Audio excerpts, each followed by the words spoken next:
This meeting is being held in accordance with the Open Public Meetings Act. The schedule of meetings is on file in the Borough Clerk's office, was posted on the bulletin board, and has been mailed to the local source and Star Ledger.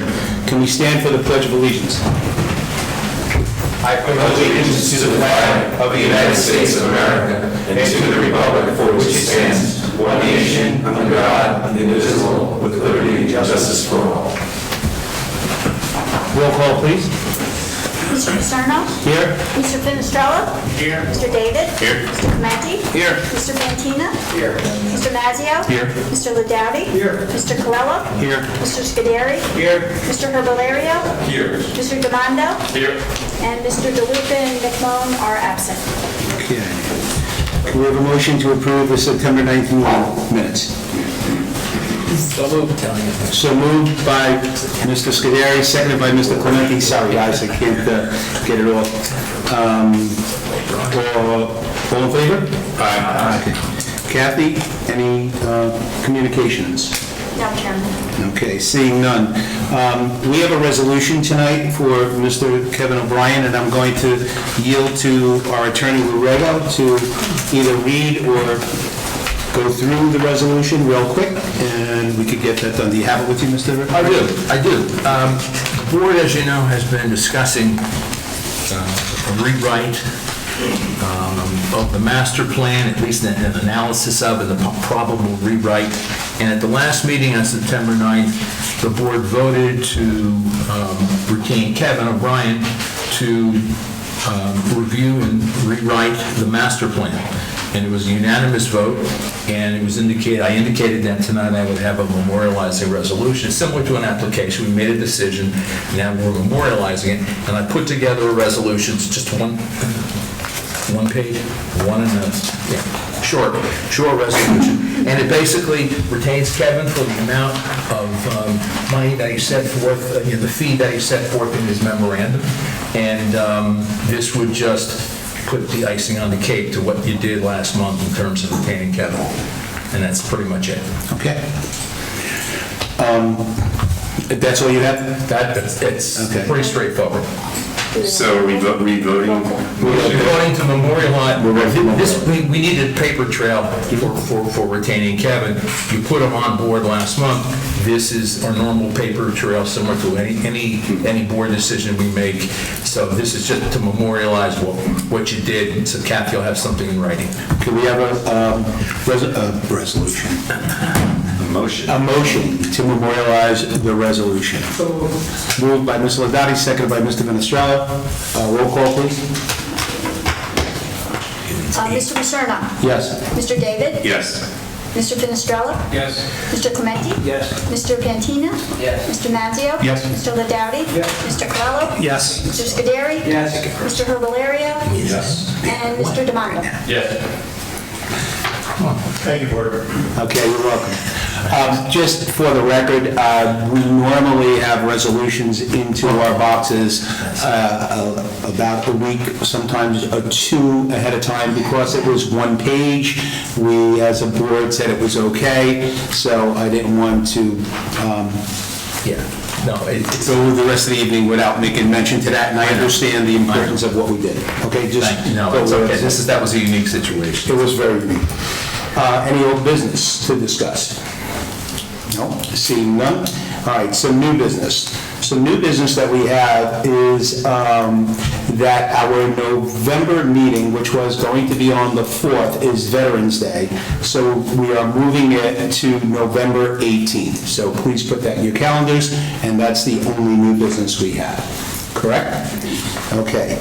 All right, right now we're going to go to the application 381, FDV Realty LLC, 460 Boulevard. Mr. Rego? Yeah, this application has been in front of the board without really making much progress for quite a number of meetings.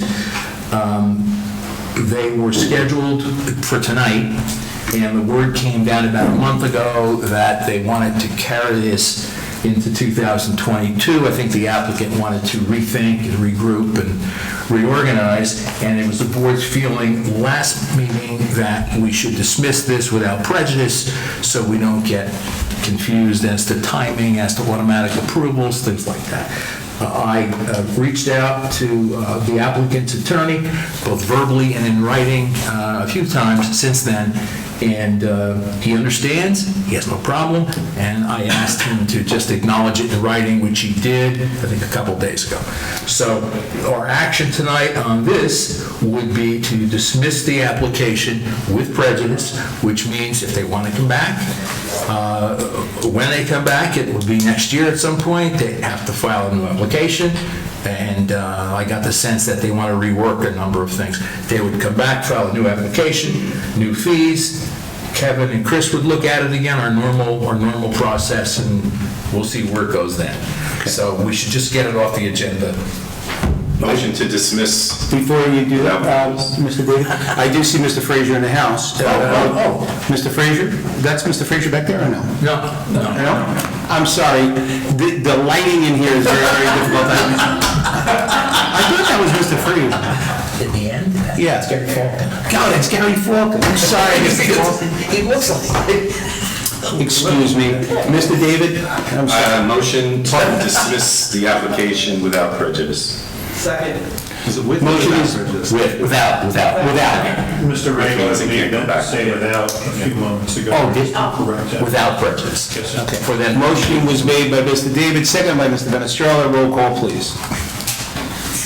Mr. Paterno? Yes. Mr. Fenestrella? Yes. Mr. David? Yes. Mr. Clementi? Yes. Mr. Pantina? Mr. Mazzio? Yes. Mr. Ladowdy? Yes. Mr. Colella? Yes. Mr. Scuderi? Yes. Mr. Valerio? Yes. Mr. Demando? Yes.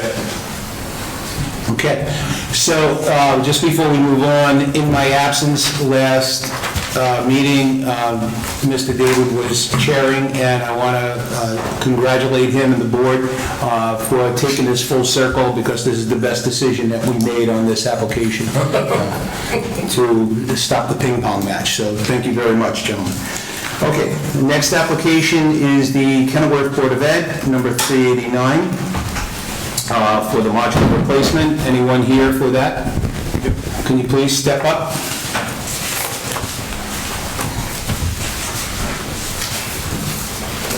Good evening, everyone. Thank you for allowing us to speak this evening regarding our very exciting project at David Brewer High School. A little bit of background on the project. Could you please state your name, spell your last name, please? My name is Vincent Ganella. I'm the Vincent. Ganella, Gonnella. I am a school business administrator and board secretary for the Kenilworth Board of Education. Mr. Ganella, can we just hold off 1 second so we could swear in our professionals? Yeah, and Mr. Pacerno, I have to recuse myself because I am a member of the Board of Education. Okay, and also Mr. Ladati, I think? Where is that? Where is he at? There was a wall in front of you, I couldn't see. Okay, Mr. Ladati, Mr. David, thank you very much. I think we need to swear in our professionals, and then we can move on, Mr. Ganella. For Kevin and Chris, with regard to the two applications on this evening, do you swear your testimony and comments shall be the truth? I do. Okay, thank you. I'm sorry, Mr. Ganella, for the interruption. No problem. So on February 7th, 2020, a severe windstorm damaged the outdoor classrooms located at David Brearley, and they suffered extensive roof damage.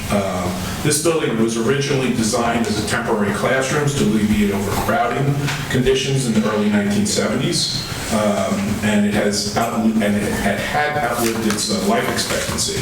The facility, however, was repurposed by the Board of Education to serve a vital educational role. After extensive research and multiple engineering studies, the building was determined a total loss by the insurance company. As stated, these classrooms are essential to the programming needs of the school district. The new building will house our alternative education programs. Most students in the program have individualized education programs and related unique needs. Many of these students struggle to perform in traditional classroom settings.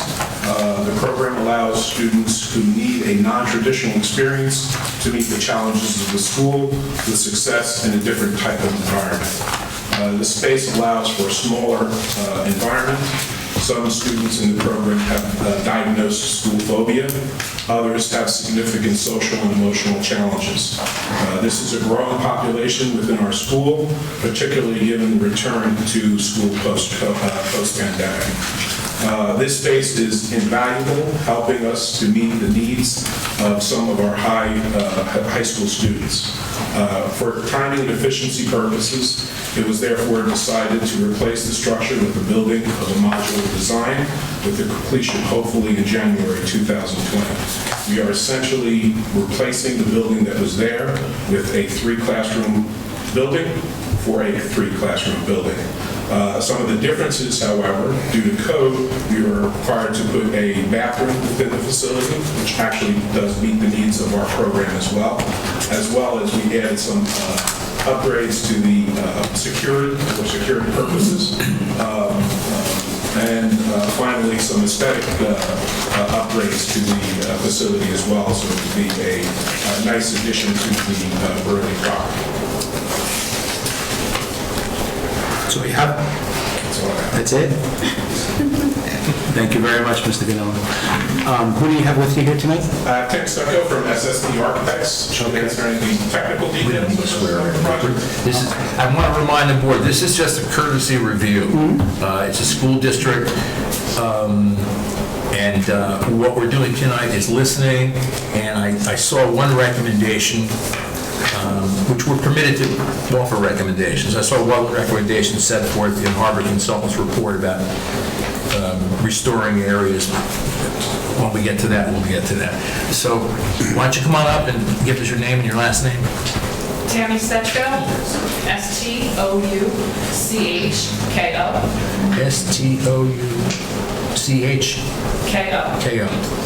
Thank you. Why don't you tell us who you are, what you do? I'm a principal at SSP Architects. Okay. How am I involved? We are the architect of record for the school district, so I'm involved in all of the work. We did the LRFP for the district, so this is in compliance with the LRFP that was identified as a replacement in their long-range facilities plan as well. Is that all you have? Is that all, you have nothing to add with, on the architectural side? I'm sure the board is going to ask you both a couple of questions here, but I just want to, get some of that. Usually when we hear from both of you, it could spark a question and let it go from there. What's it going to look like? So the district, as Mr. Ganella had said, it is a modular construction, so I believe we were looking at siding and brick. Yeah. A little bit more aesthetically pleasing than the metal building that was there that peeled away. As for the programming of it, it's 3 special ed classrooms with the bathrooms which meet the current building codes. It will be in the same location as it was previously. It is raised higher than the other one was a slab on grade. This will be raised, so it will have the stairs and ramp to it for. So you'll have an ADA ramp? Absolutely. Good. Okay, thank you very much. I'm going to try it. Ms. Stutko? Stutko, okay. All right. Thank you very much. We may have some more questions for you from our planner or from our engineer. Chris? So I was in my library, just to clarify, in terms of square footage, is it the same area as the previous building, or is it a little bit bigger, smaller? Building-wise, it's the same square footage. I believe the ramp and stair adds just a slight addition to it. And as you stated, this is going to be raised, but my only recommendation, I'm not sure if you got my letter or not, is just to shore any area during construction and make sure that any grade will be away from the residential property that's next door and more towards Gilfilly Cross Street. Cross Street and the parking lot in Yes. front of us, yes. Do you have any problem with that recommendation? No, It's not okay. at all. Okay. Chairman, as Mr. Rago pointed out, this is what's commonly called a courtesy review, in which any capital project of any governmental agency within the borough of Kenilworth is required to come to this planning board for advice concerning their site plan application. And it's up to the borough board to give recommendations and advice as they see fit, and then the board, if good will, can pass a resolution recommending the furtherance of the application. Okay. Thank you, Mr. O'Brien. And any of the board members here have any questions? Really? So, that was pretty simple. Well, I would like to say something. I think this is a great project, and I think it's a wonderful thing that you're doing, and I just wanted to express that. I know we didn't vote on this yet, but I'm going to tell you that anytime you do anything with the kids' interest in mind, it just sparks me up. So, thank you. Okay, so, Lou? Yes, it's basically, you'd be voting, the motion would be to recommend or indicate your what's the word I'm looking for, Kevin? Your consent to this plan. It's a good plan, subject to the recommendations set forth in Harvard Consultants Report, and that's pretty much it. Again, we're not voting for or against the application. It's to recommend or indicate your compliance with what they want to do. So what's on the floor is that someone would need to make a motion to agree that we agree that the compliance of this application can move forward. I'll make a motion. You can make that motion, Mr. Mazzio, seconded by Mr. Demando. And, no, roll call, please. Okay. The 9 members is 2 step down, so call 9. And for our next application, just 9 max. Right. Because the other 2 will be alternates. Okay. Mr. Paserno? Yes. Mr. Fenestrella? Yes. Mr. Clementi? Yes. Mr. Pantina? Yes. Mr. Mazzio? Yep. Mr. Colella? Yes. Mr. Scuderi? Yes. Mr. Herbalario? Yes. And Mr. Demando? Yes. Thank you very much again for another great project. Okay, thank you. Have a good night. Okay. Okay, let's move some of this stuff over. Our next application is number 388-6-21, Magna Holdings, LLC, 651 North Michigan Avenue, Block 1, Lot 5. Anyone here? Yes. Who's that, Mr. Frazier? Yeah, Mr. Frazier, come on up. Oh, jeez.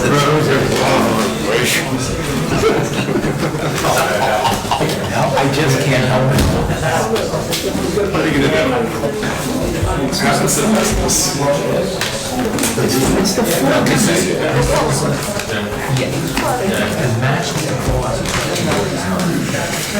So we got all 9 are here, we don't call them. This is done. Yeah. Who's missing? Listen, who's not? This is one of them. Yeah. Just give us a 1 minute, Mr. Falcon. Just 9 minutes. None. When we get there. Okay. Are we ready?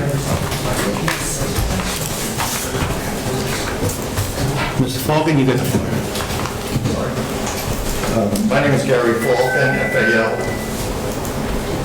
We did not notice. FAIN. I'm with the law firm Donnelly, Minter and Kelly in Morristown.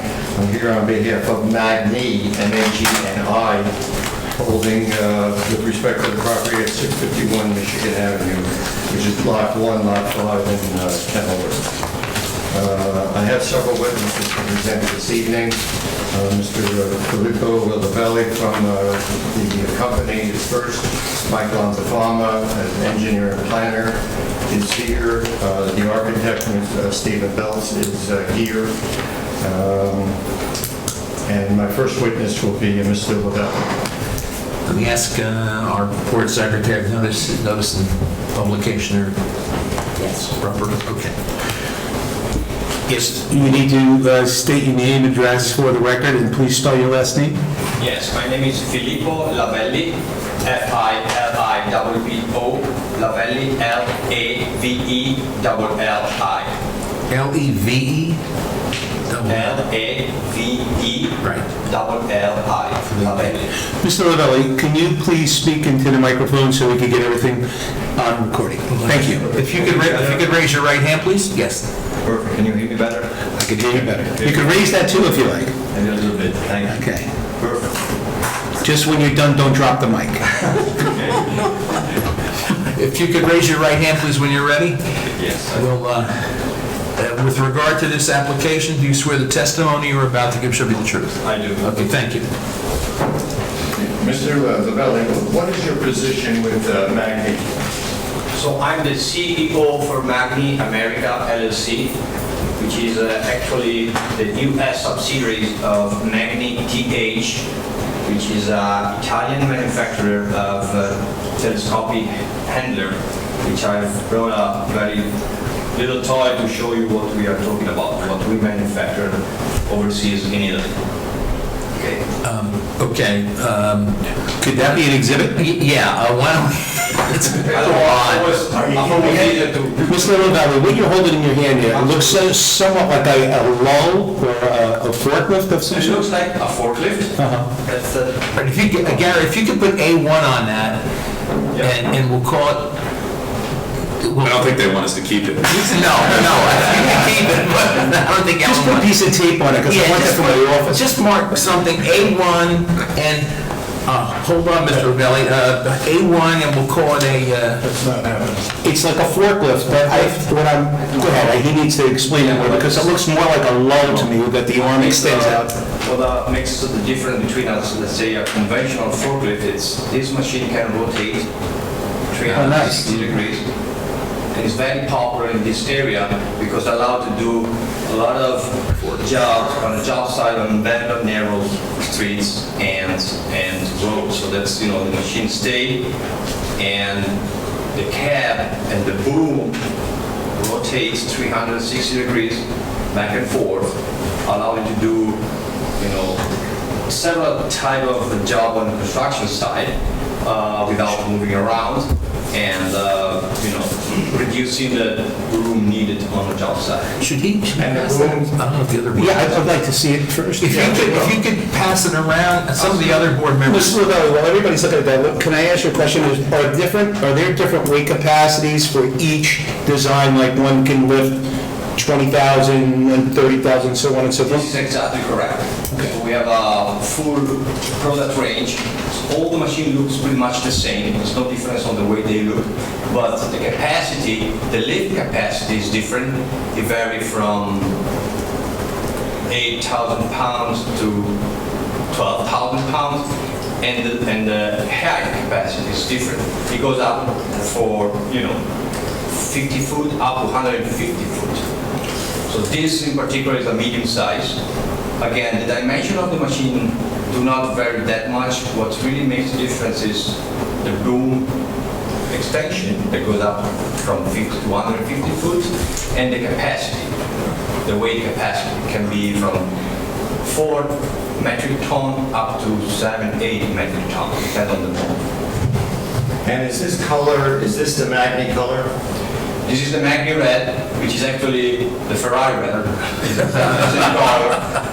Magni, headquartered in Italy, is probably 15 miles away from the Ferrari factory. It's called the Motor Valley because it's a very small district where the biggest Italian manufacturer of vehicles like Ducati, Lamborghini, Ferrari, are all around there. And Magni use the Ferrari Red, and the cab is gray. Gray is technically the brand color.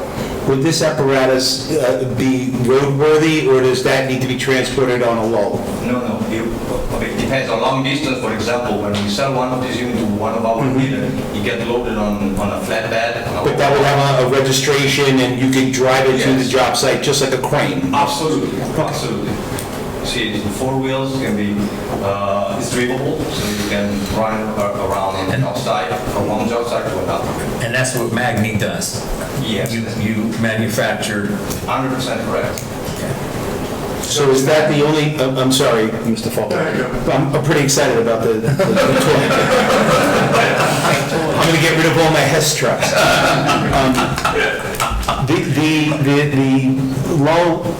The Magni device that you hold in your hand, does that also come in standard, regular, what we would know as a conventional forklift? Or is this what you would be not manufacturing, or manufacturing at the site? I can tell you, this is Magni core business. However, Magni does manufacture conventional telehandlers, which distinguish from this by the fixed boom instead of rotating. Okay. So we do manufacture both. We do sell in North America both types, but if I can tell you a number, probably 9-to-1. Does this get manufactured here in Kenilworth, or does this get brought in from Italy and then? The toy or the...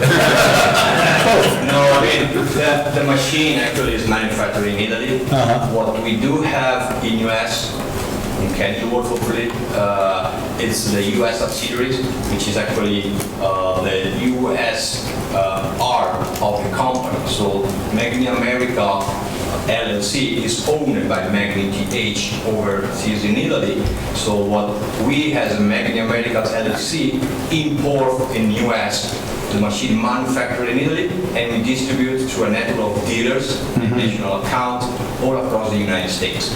So the back wheel and the front wheel on the toy pivot, does that work the same way on the machine? Absolutely correct.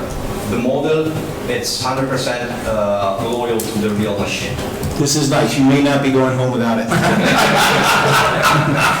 That's why I told them not to bring a real one. Yeah, thank you. Listen, we're going to need our Christmas decorations put up this year. It's a Christmas brand, so I think it's going to work fine. It's nice. We joke around, but it's a nice device. But please go on. I'm sure you have a whole line of questions. Okay, so I'm showing you this brochure. Is this the Magni brochure that's utilized for the production of, for the information related to the equipment? This is correct. This brochure represents the RTH product range. This is exactly the one that I wrote a model for. R stands for rotating telehandler. It's the most popular product that we sell in North America because of the, especially in the big town, big cities like New York or Los Angeles, where the huge and high building but narrow places and narrow streets. It's a very, very, very popular unit. Why don't we mark that A2, Garrett? A2. And then if you want to circulate that as well. Yes. Magni brochure.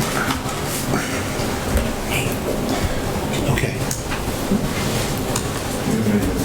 Did you use it? This is what? Did you use it?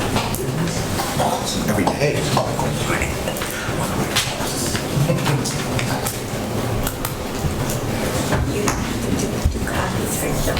Can I ask? If somebody has a magic marker, we can do it. The pen isn't working. That's okay. It's a glass brochure from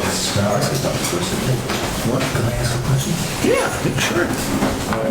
Mr. Labelle, I'm showing you here 3 photos. Could you identify what these photos are? Yes, absolutely. Those photos are a picture of the brand new state-of-the-art facility just built in Italy. So this is the Italian factory. It's built over around 60 acres of land. It's a total of 7 different buildings. So it's a very big project, huge facility. And it shows in the concept more or less what we'd like to replicate in a smaller case here in Kenya. Now, if you take a look at these pictures, the building is what color? Oh, the color is gray. And is that the same color as you're looking to have this building in Kenilworth? Yes, that would be the color that we would like to use. And the signage on the picture which has the Magni name and the M in the red. Is that what the signage would look like? That's exactly the way the sign would look like. This is the official logo of Magni. Can we mark these A3, 4, and 5? Why don't we do A3 as a package? The 3 photos are A3. This is of the factory in Italy. Would you pass those around, or do you have a bigger, oh, you have a bigger rendering of that, Mr. Well, Lonzafama? that's the rendering of the subject building, not the building in Italy. Okay. Are there other Magni locations where they have sales buildings such as proposed here Yes. throughout the world? Magni TH is a fast-growing company. The group has already 7 or 8 sub-owned facilities and subsidiaries all across the world. One in the United States is very important for us. The US market is probably the first and biggest export market for Magni Group. We also, as a group, own a subsidiary in Germany, one in France, one in South Africa, one in Eastern Europe, and 2 more coming. The goal of the company is trying to keep our identity alive everywhere in the world. So every new building, Magni building, is built keeping the same color, the same sign, and the same logo. It's really not relevant to this application, but Magni, the name, what does it mean? How did you come up with it? I would love to know. It's actually the family name. It is the family name. Yes, Magni is actually, Riccardo Magni is our president. Okay. Carlo Magni is his son, who run the business along with the father and three siblings. And it's actually a family tradition, it's a family legacy. Magni is the name of the family and it's the name of the job. And in Italy, where do you hail from? What part of Italy? Myself? No, Magni. Okay, Magni is in Castelfranco, Emilia. It's a small town between Modena and Bologna. If I can help you to locate it, it's probably a couple of hours far from Rome and an hour and a half from Florence. So I would say the northern part of Italy. Okay, thank you. You can go on. Okay. Please. So are there other locations of Magni in the United States? Yes. As I was saying before, the United States market is the most important market for us export-wise. Just probably a few weeks ago, we bought a huge facility in Pasadena near Houston in Texas. And Houston will serve as a main distribution hub, logistic hub for machine and spare parts. The reason why we picked Houston is because we have a growing network of dealers everywhere across the nation. So we have dealers in the East Coast, in the West Coast, in the South, in the North. So with the machine imported to the Houston port, which allowed us to, after sales, allowed us to ship machine east and west, more or less from the same distance. Nevertheless, the New York area, this area, it's probably the first market for us, developed market for us. We have a lot of machine already in the market in New York City, in Boston, in this area, and this is the reason why Riccardo Magni decided to place the headquarters of the U.S. operation here in Kenilworth. We do have already an operation which is in Roselle, not far from here. By the way, we decided to invest in this area because in Roselle right now we are on leasing. We don't own the building. We need much more space. Can you tell me how much square footage you have in Roselle? Oh, I don't know. I think it's probably, if I had to guess, probably total between building and the yard, probably 1 acre, something like that. And what are you increased to now here in Kenilworth? Well, the total surface here is two and something. Okay. So we are more or less doubling the space.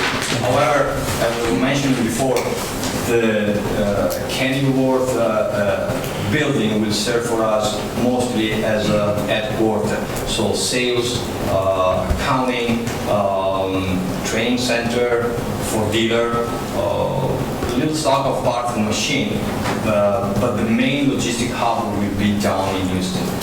So from the CEO level, I have a lot of questions that I would need answered, but I know you have the architect, the builder, you have a lot of people here to speak to some of these questions, like shipping, how we getting that machinery here, what kind of trucks are coming in, the entrance, the egress, all of that plays into this beautiful Magni machine that you have here. So I'm not going to keep interrupting because we do have a bunch of questions which you may address. Okay. So could you describe for us, how will this building be utilized? The ingress, the egress, what you plan to store in the Yes. rear? So we are gonna plan to have one entryway and an exit way.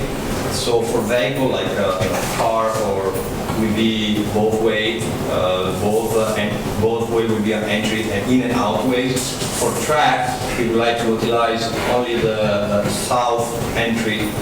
The south entry as an entry and the north one as an exit. So the track will be allowed to enter from one side and getting out from the other. Which I know is different from what we originally spoke about, where trucks would have ingress and egress on both sides. Mr. Lanzafama will indicate, why we think it's better just to have the trucks on enter and exit on the southern side, but for vehicles, both sides will be used for ingress and egress. So then with respect, of course, maybe we should be looking at it from Mr. Lanzafama's standpoint when we talk to that, so we could better understand, and then you could give us the reason why you chose to make that change. Yes. Mr. Lanzafama will do that. Yeah, okay. Okay. So as far as the, I want to give you a very quick, idea of how the operation physically works. So we order our machine from the factory, from the manufacturer, Magni, Italy. The machine gets loaded in a vessel. They arrive at New York port. When the machine arrives at New York port, we get a bite, and so we send a truck. They get loaded in a truck. They arrive at the destination, which is now in Roselle, in the future of Canning Wharf. We unload the machine. We keep it stock for a while. The machine gets sold pretty, especially in this time of the year, pretty quickly. So we inspect the machine. We pre-inspect for the delivery, and then we ship it out to a dealer any dealer in North America. It can be a dealer close to our area, it can be California, it can be Texas. So give or take, the machine arrive, get inspected, get delivered, can maybe be in stock for a little bit, not that long, and then we ship it out.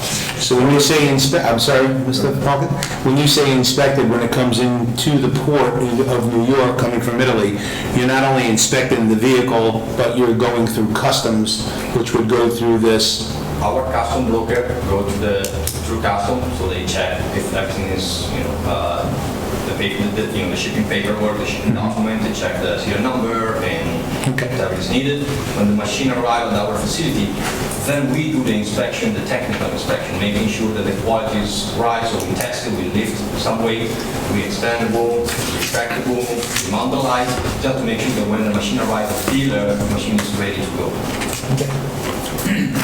On the field, on the job site.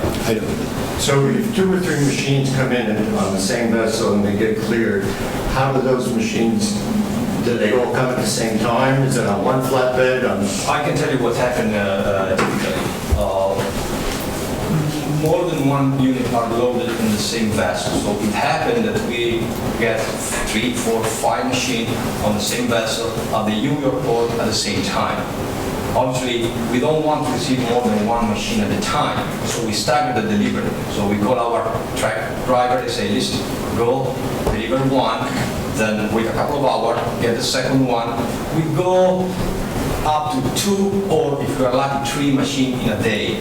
It never happened with more. It's always 3-4 hours apart from one to the other, because first of all, it's like heavy machines, so we need to unload it, we need to park it, we need to inspect it, and then the truck go back to the port for the second one, and then stop for the day, or it might take a third trip if we are lucky, and that's it. So I can tell you that usually we receive more than one machine on the same vessel, on the same boat, but we don't deliver all the machine at the same time. So we stagger a few hours, one to the second one, to allow an easy unload and inspection.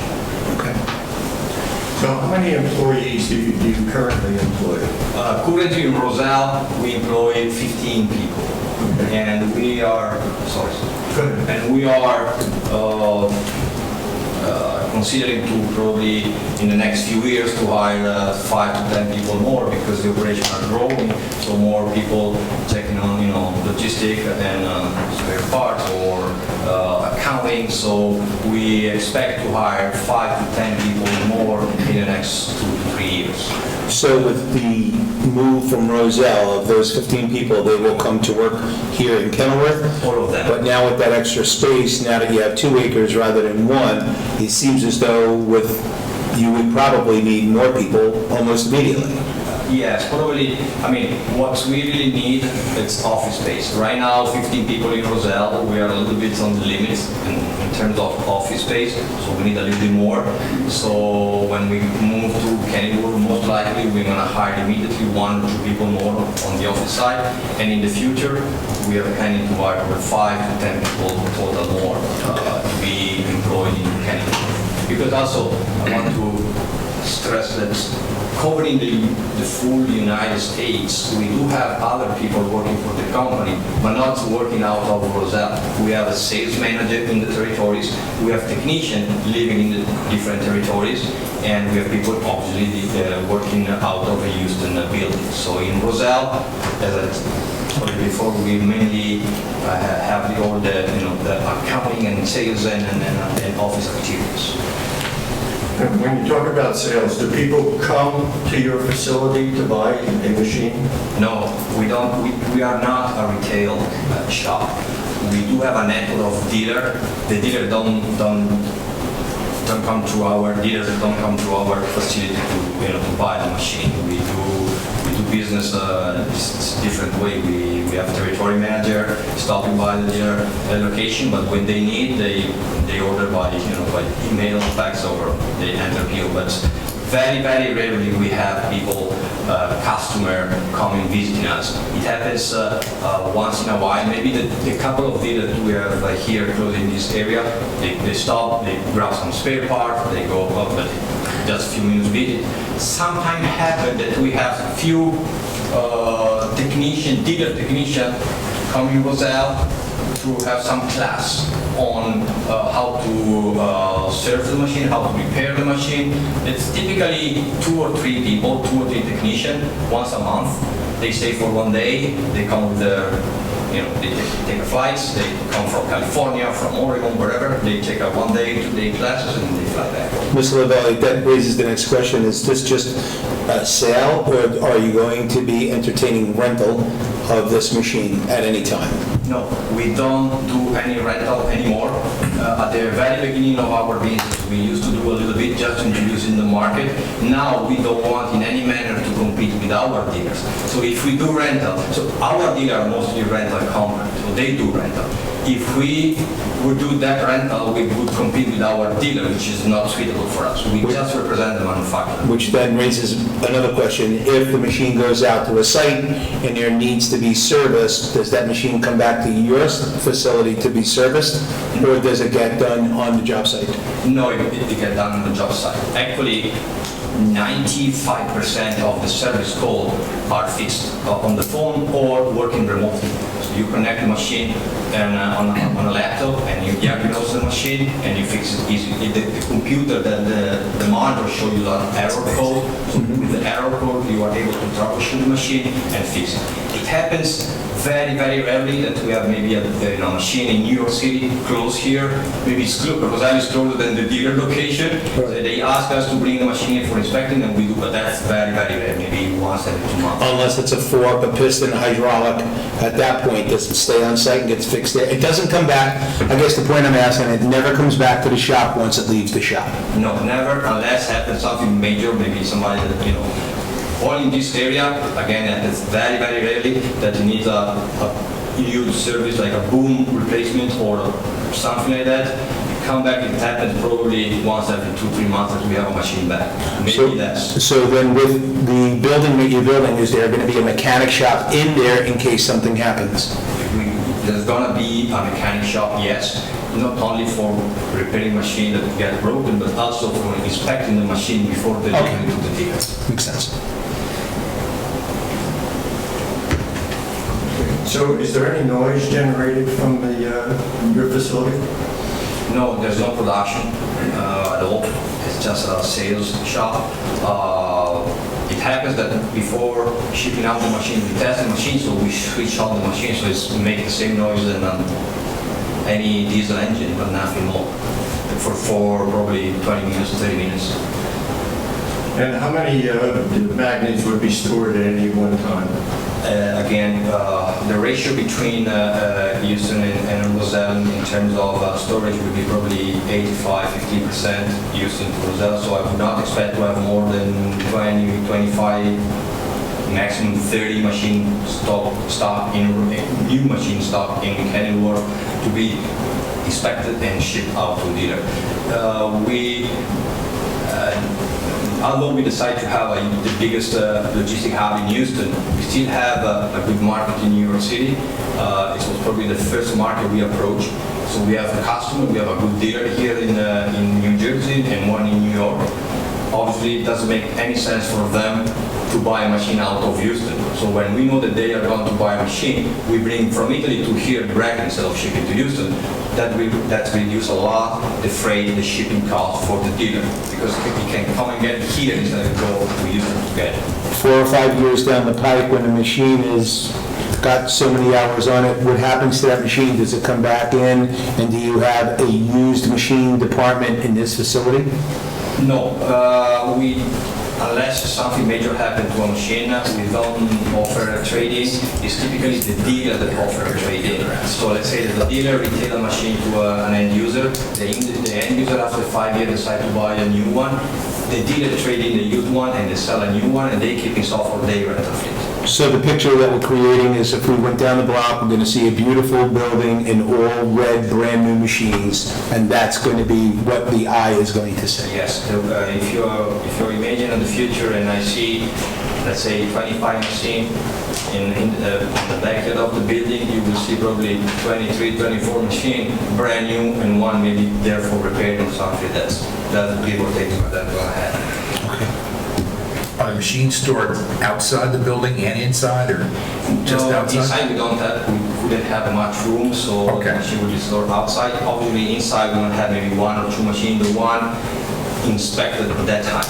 Okay. When we inspect the machine, we usually bring it in so we can perform some kind of testing, especially the electric testing, and those machines will be stored inside. But rather than that, will be mostly stored outside. And what are your hours of operation? Our operations are typically 8 to 5, 8 a.m. to 5 p.m. I mean, in the office. Obviously, we have a service call number that people can call for our technician to get the job site anytime.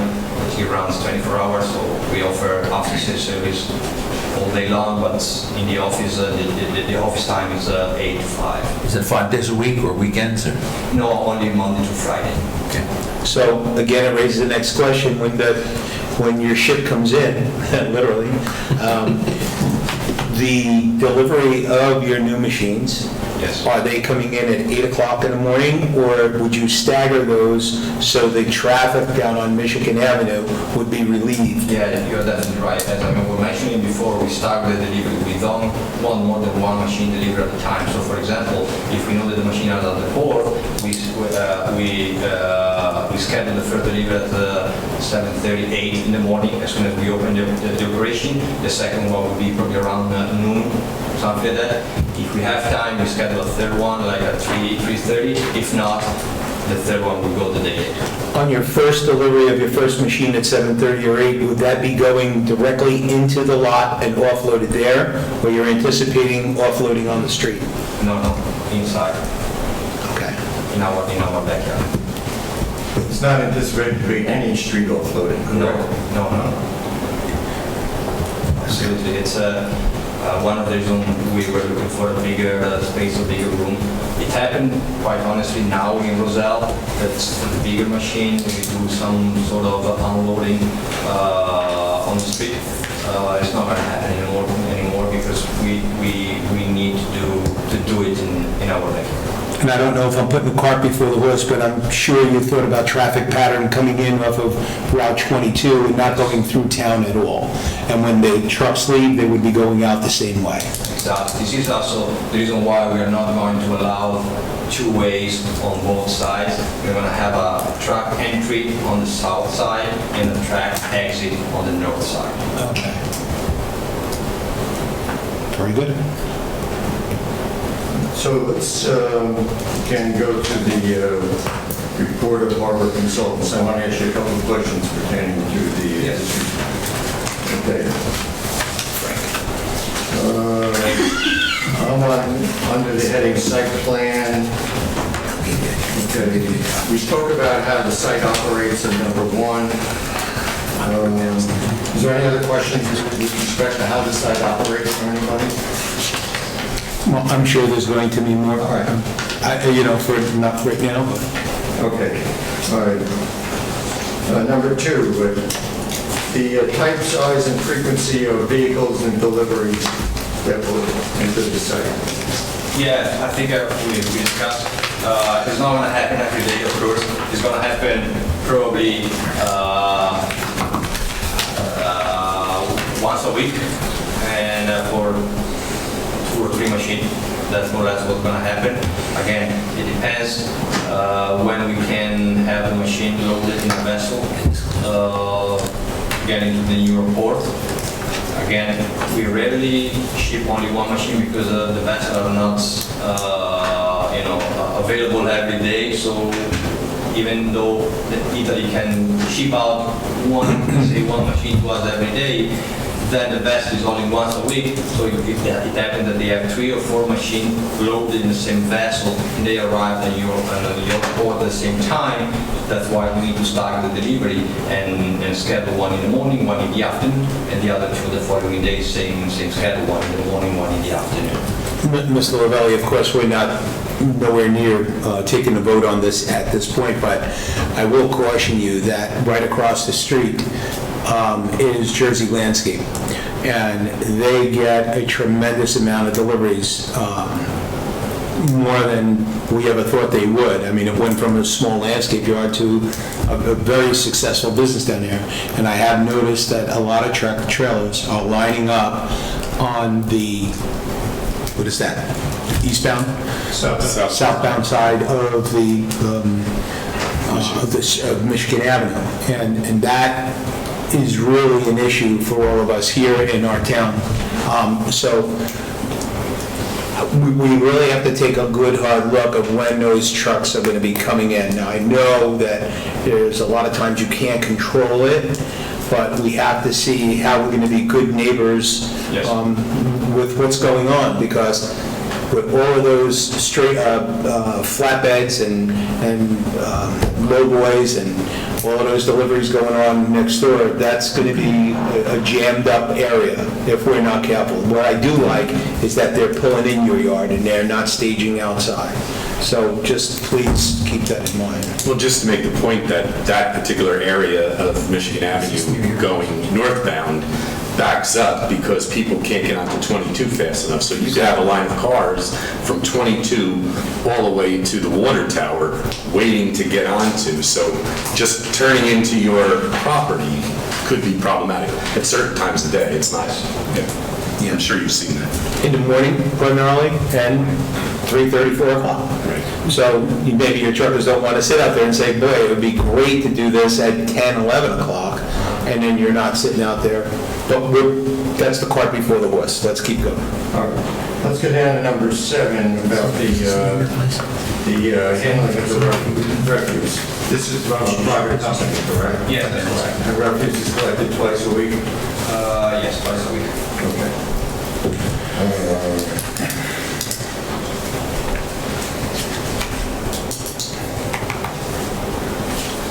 Okay, let's skip to the very end under lighting, okay?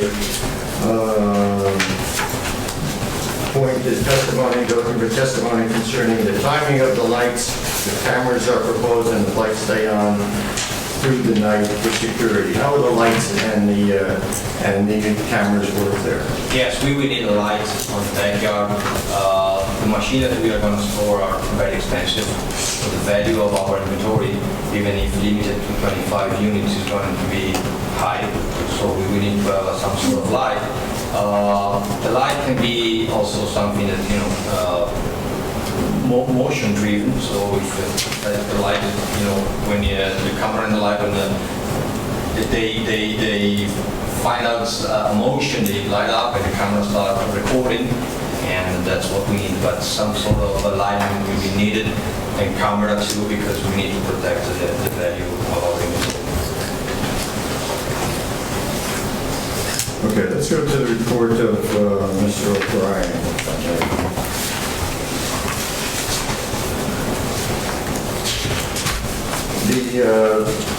The front yard display, can you describe what it is that you're proposing and why it's important? We really would like to have the possibility to display one unit.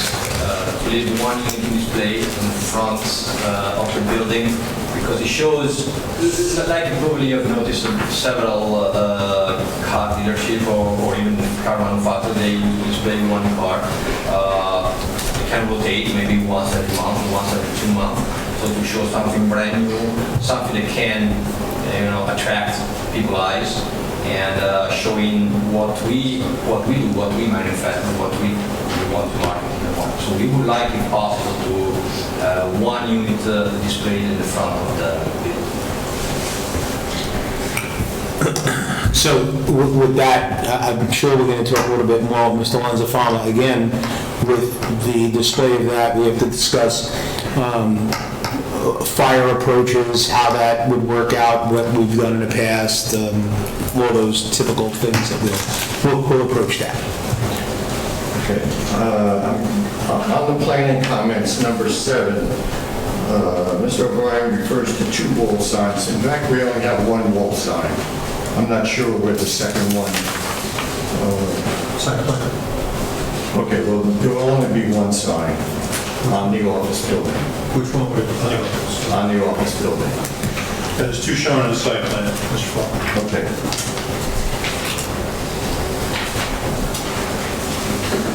And that's the sign that's up against the building. It's not something that's projecting, it's fastened to the building, correct? Yes. And the signage will look,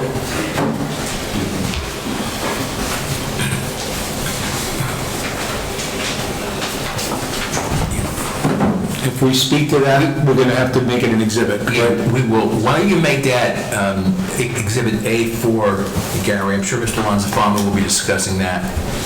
A4, and this is rendered the building. Yes. We already have 3, 4, and 5. Oh, wait a minute. It should be 6.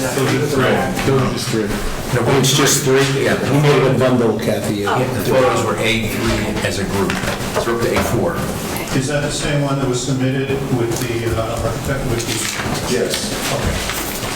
That's been submitted, Mr. Rio. This is- So the signage that's here is 1 sign.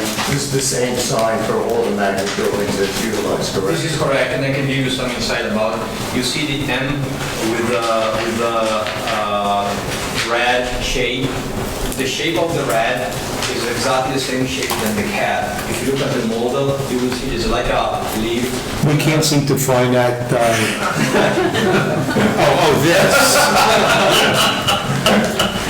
You gotta watch him. Yes, I see that.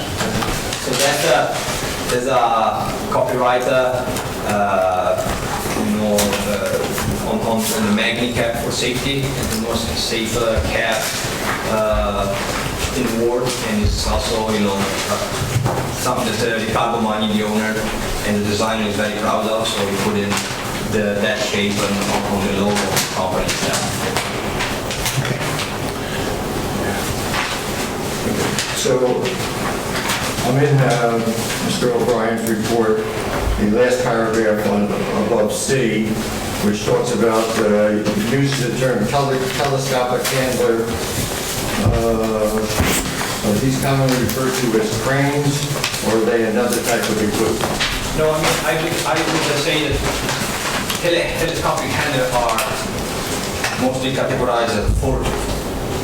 This particular one has different accessories, so you can, for example, you can attach a winch and make some kind of lifting operation, but they are not categorized as a crane. Indeed, to operate one of the manual telehandler, you don't need a crane operator certificate, you just need a forklift certificate. So I would categorize as a forklift more than crane. This looks more like a lull to me. No, but that model is telescopic. Yes. Okay. You see, if you can, the boom, you can extract the boom.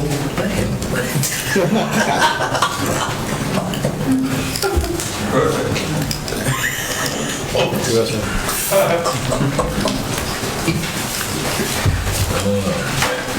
You would like this. Okay, so, It's very nice. It'd be a great investment.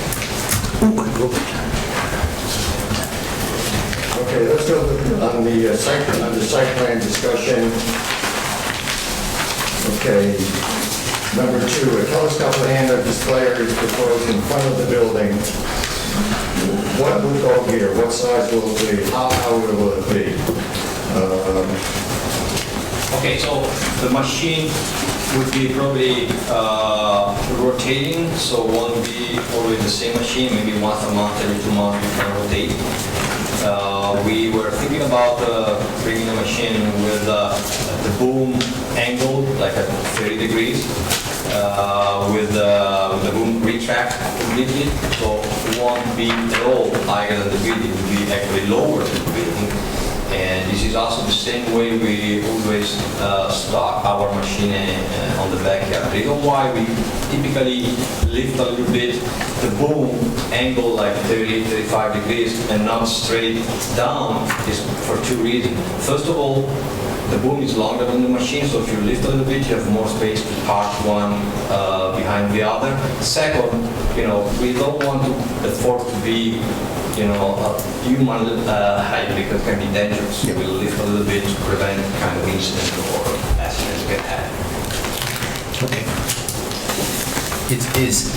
Is the, what I think is the machine on Exhibit A1, is that representative of the size Absolutely. of the machine as opposed to the building? Okay. Did you answer his question? Yes, I said absolutely. Okay. Yes, Yeah. that's right. Yeah, he did. So in the rear yard, I need to correct myself. I thought it was on the site plan, the 2 signs, but actually there's 1 sign shown on the larger part of the building in the renderings of the site. It's not shown on the site plan, but on this rendering you can see the Maggie sign is on the office part. So I was confused. I thought there were 2 signs. So you just moved the location of the sign, is what you said? that is where, That's correct, and that's not correct. Okay. that's right. Where it's shown on A4 is where the sign will be. Okay. Now, in the rear, you indicated, in answer to point number 3, how will they be stored in the back, and how high will the booms be? Yes, the same way that I was mentioning before, we are going to store the machine with the boom angle a little bit, like 30-35 degrees. The boom will be completely retracted to minimize the height of the boom, so it would be always lower than the building itself. Okay. Are there any green elements proposed, such as solar panels or electric vehicles? Yeah, so we are thinking about the future of the solar panel. It's something that has been already done in Italy and in other subsidiaries. So it's in our idea, in our mind. And also we are going to have at least a couple of electric part, because we think that in the future we might have employees and more people buying and driving electrical vehicles. There's a question here, 14, is a flagpole proposed? We have not proposed a flagpole. But we can have one in case we would like to. if you want it, now's the time to request it rather than later. So if you want a flagpole, throw it into the mix so the board can deal with it.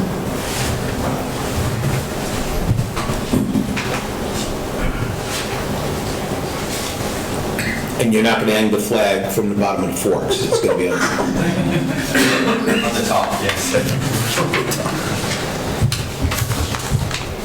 Are there questions of, you have, Mr. Lamella? Does anybody else have any questions right now? Yes, Mr. Girder. For your site in Roselle, how many vehicles right now do you sell? We sell, I can give you a full overview. So this year, 2021, we are going to inject in the market around probably 200 machines. Out of these 200 machines, probably 20%, 25% came out of Roselle. Not all at the same time, also we get machine in, inspected, out, delivered from Italy, in, out. But again, even though we bought our building in Houston just a few weeks ago, we already had a third-party operation leasing a land in Houston for storage and shipping of machine out of Houston. Because again, it's easier for us to serve all the dealer across the nation from Houston, which is let's say midway between East and West Coast, than from here. What we typically sell from Roselle is the machine that we sell to the northeast coast dealer, the dealer we have in this area. So you, just, may I? But you're saying that you sold 25 units out of Roselle? Probably a little bit more than this. This year is going to be probably 40, something like that. Okay, but you're going to store, earlier you said... 25, yes. So those 25s that you're going to sell, in other words, there's going to be a rotation of them, hoping that you're going to sell more. Hopefully. Okay. So it's about one of those things a week. Give or take, yes. Give or take, yes. It's a good number, I think. But right now. Do you plan on closing the Roselle plant? Exactly, it's not our plant. We are there. We lease the building, so maybe not immediately because we will need a little bit of time to move. But in the long run, we may. Yes, we're gonna move our employees from Roselle. Yes. Sorry, I didn't see your hand up. Okay, the machine that's going to be on display, is that going to be sectioned off or somehow, not so much secure, but somehow so that it's just not a machine that was just left there and wasn't brought into the yard? When you see some of the backhoe dealers and stuff, they'll have like a display with rocks or something, I'll put the machine up on so you can tell it's a display. Not just something that, hey, the truck driver didn't feel like put it in the back of the yard because it was late at night and left it there. Yeah, no, it need to be something nice. It need to be something that attract people. Look at, so we were doing something like marketing-wise, putting something like features with feature board with saying the capacity or stuff like that, and turning a little bit the cab, that is rotating the machine, so offset a little bit the cab to show the side, make it nicer for marketing purposes. Maybe with some flowers or something like that. Okay. Did he answer your question? Yeah. Anybody else have any questions? I do Yes. have a question. To the waste, the refuse that you guys go to, what are you guys throwing away? What are you guys throwing out? Is it just office stuff or is it mechanical stuff? No, just over here, it's office, so paper or maybe some kind of, some food. Because Okay, I just want to know if it's like environmental, taking concern. No, particular like this, it's not oil, no gas. Yeah. Can I ask you the value of these machines? Yeah. Yes, I mean, it's really vary from the bigger one to the biggest one. Retail. The one here. The one here, this is a medium size. That was, I think, dealer cost. It's run around, approximately, depending on the configuration, 300,000. It can go up to 500,000 on the 150 foot reach, which is actually the biggest one we offer in the market. But you know, it's amazing, especially in this market, because you can do the job up to the 14th floor. So a lot of contractor, roofing or also glasses, they love the machine because they save a lot of time using these machines. And a crane, the crane needs to come into place, be placed and stay there forever. The machine can come on day, stabilize on the stabilizer, do the job and go. Okay, thank you. Is there any more questions for Mr. Lavelle? All right, well, Mr. Fulton, seeing none, if you'd like to bring up your next... Thank you.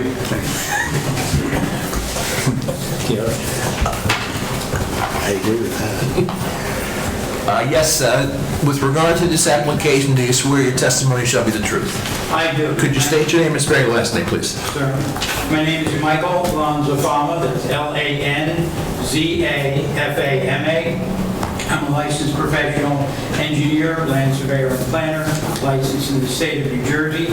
I'm a principal with the firm of Casey & Keller Incorporated. Mr. Lanzafama's been here a million times, so his credentials are outstanding, and I think we need to move on. Are you calling him as an engineer and a planner and a surveyor, or just an engineer? Yeah, why not?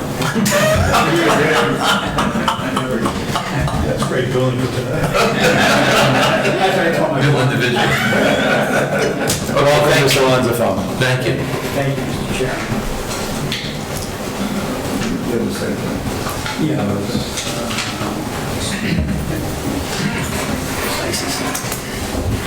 I think I'm 5, probably 3. Yeah. You should great business. Might get one for my wife, so she can bring me my beer. What I put up on the easel, Why don't we mark this A5? this is a colorized version of the site plan drawing that you have in front of you. This was exactly what was submitted. The only addition, as I said, was some colorization. Thank you, Gary. To help identify different features on the plan. The property in question, as Gary has pointed out, is 651 North Michigan Avenue. It's tax lot 5 and block 1. It's located in the C zone, but also in the Gateway Overlay District of the borough. It is a 2.02 acre site that was formerly the site of a restaurant, parking area, an extensive amount of improvements on the site. It had fallen into disrepair. The building has since been taken down, and that area has been stabilized. The surrounding uses to the north and the south are commercial in nature. To the east is a railroad right-of-way, and then further to the east are some, I don't know if they're apartments or condos, but there are some residential uses further to the east. The property itself has a frontage of about 235 feet. It's located about 350 feet south of Route 22, and that's what makes the location so important to the Magny people. As Ms. Lavelle pointed out, our goal here is to construct the building. Let's reach that far, I'm not sure. Oh, there we go. To construct the building that would be compliant with the zoning. It meets the zoning standards as far as front yard setback, rear yard setback, and side setback. The building coverage, the zone permits up to 50%. The building would be 24.14% or 21,292 square feet, the total footprint. The building height would be 35 feet. And the lot coverage, which we included, and this is going to be part of our testimony, and one of the variances we are seeking is the area that I'm indicating with my highlighter is actually a portion porous paving material known as True Grid. True Grid is a honeycomb plastic material that gets placed over 8 inches of 3/4 inch clean stone. And then within that grid, there's a pea gravel that's placed in there. And that becomes a very stable material, but at the same time, it's porous. And that's going to be the primary area where we're going to be maintaining or storing the lifts. And also, there's a paved area, normal paved area immediately behind the building that allows for access and movement into the building. There's a loading bay on the far southern side of the building. There are garage door openings to the north that allow for access into the different bays for inspection, and Mr. Lavelle pointed out. The notch in the building that you see here on the west side is where we propose to store the lift as a display element. We think that this actually, in our minds, we see this as a very modern building, and that this element, this device that they want to park in that location is a little modernistic in its look. The Ferrari red color kind of contrasts with the dark grays of the building and creates this element that your gateway ordinance kind of somewhat talks about, in creating certain elements within the gateway corridor that adds excitement to the streetscape and allows for identification of the building and Magni branding, which is very, very important to us. Parking for the facility is located immediately to the north of the building. There are several parking spaces, standard spaces, and 2 or 3 handicap spaces. Then further on the southern side are additional spaces, and then there's some overflow parking that we anticipated further to the east. And I use the term overflow parking because we don't feel that we need the 56 spaces that are required by the ordinance. The spaces that we're indicating total 57, so we're compliant with the ordinance. However, we don't feel that they're going to be used. One of the comments, I believe, in Kevin's memo was that perhaps those could be converted to grass then if they're going to be banked. What we would propose is True Grid also has another product that instead of doing gravel, you do grass. And that area would be just as porous and just as stable to park vehicles should we need to. So that could be an element that we could propose as part of our application. I'm sorry, Mr. Levinson, did you say the other product was what, grass? It's true. It's called True Grid. Right. It's the same type of element that we're proposing directly behind the building in gravel, but they do it in grass as well. Okay, I heard you correctly. Yes, and it actually is very stable. It can support the loads of these vehicles, and actually they use it for fire trucks on fire lanes. So it would be a nice way of adding more permeability, more green space into the overall design. I would like to correct something on our zoning table. The floor area that we had indicated on the plan is actually not correct because the front portion of the building is actually a 2-story level. There's office space on 2 levels. So our actual number, we had indicated it as same as the building footprint of 21,292. It's actually 26,141 or 29.64%, where 125% is permitted by the ordinance. So you can see in all of these metrics that determine the intensity of use on this property, we are well below what is permitted by the ordinance.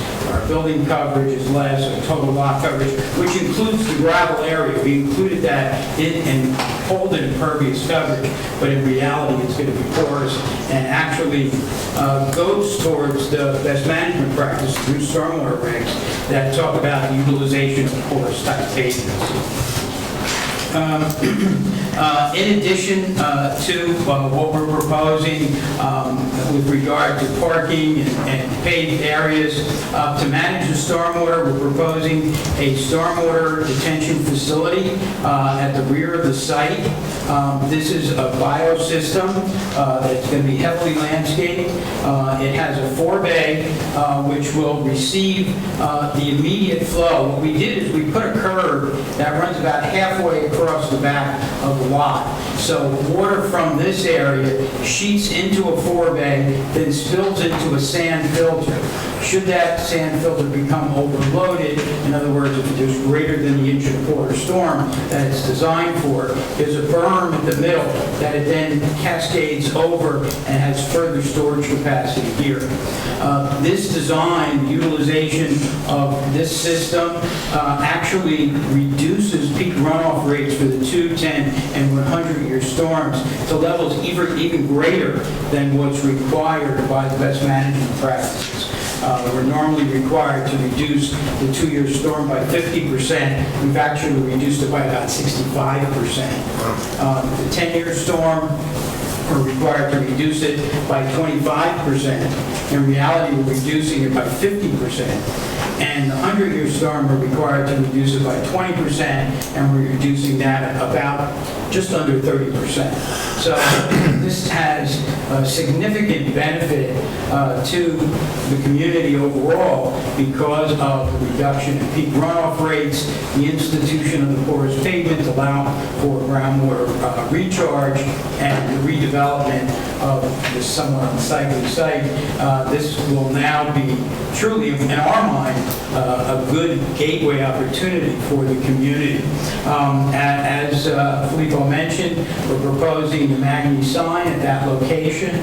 The signage is compliant with the ordinance. The wall sign is 4.5 feet high, or excuse me, 4.8 feet high by 15 feet long. It is not illuminated. It's not internally illuminated. We would like, however, to perhaps put some ground lighting in the lawn area to cascade up at the light. We didn't indicate that on the plan, but we would like to do that. You're allowed to have at least 10% of the front of the facade in signage, which would be 247 square feet. This sign is only 72 square feet. So the signage is fully compliant with the ordinances, and as we mentioned, we're only proposing the one sign north of the main entrance on the office portion of the building. As far as site illumination, we're going to be using LED light fixtures, and as Filippo pointed out, they need to have the security lighting in the back area all night long. However, the LED light fixtures that we're proposing will dim after a certain hour. We can regulate what the lighting intensity is in that area. So it'll be just enough light for security, and then if some activity occurs, if someone should hop the fence or try and come in for any reason at all, the light levels will go up and the cameras would come on, the security cameras would come on. So that's our intent. The lights we're proposing are Lithonia type system.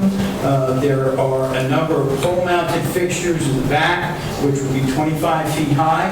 Along the sides of the building, we're proposing some 16-foot high poles as well as wall-mounted fixtures. And alongside the office area, we have a few 10-foot high fixtures. But they'll all provide lighting levels that are consistent with the ordinance. There's not going to be any spillage or glare from these lights. They're all directed downward and will be, as I said, controlled so that the lighting levels are reduced in the evening hours. Let me just go over to the exhibit again.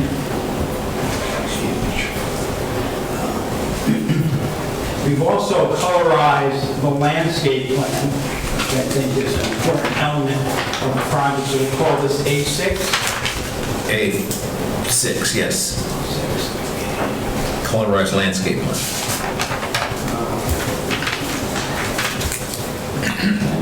And what I've marked as A6 is the landscaping plan that was submitted as part of the submission package that was sent in. And as you can see, we're proposing a streetscape. These are going to be honey locusts. One of the items that Brian pointed out to me was that Kevin, I'm sorry, that the trees are actually in the right-of-way. We're going to push those back and put them onto our property. Besides the honey locust, there is going to be foundation plantings at the entrances and along the front and side facade of the building. There'll be a variety of different plant materials, hydrangeas of different sorts. My mother used to call them the snowball plants, the purple ones, and then also the white leatherleaf hydrangea, and also some liriape, which tends to give you a nice purple color at different periods of the year. And then also along the southern boundary, we're proposing some shade trees where the parking is located. And then, of course, in the detention area at the rear of the site, there's a significant opportunity there for a variety of plant materials to incorporate into this bio basin, if you would, in that back area. So that would supplement the area. Now, right in the corner here is where the two parking stalls come together. So you create this 18 by 18 rectangular area. One of the memos had indicated, would there be any outdoor seating for the employees to maybe have lunch? That would be an ideal location. We could put a picnic table back in that area, and that would be backed by the landscape element of the detention basin. So we kind of create a nice secluded area where somebody could have lunch and have a smoke or whatever, just relax. I don't know if I'm supposed to say that anymore.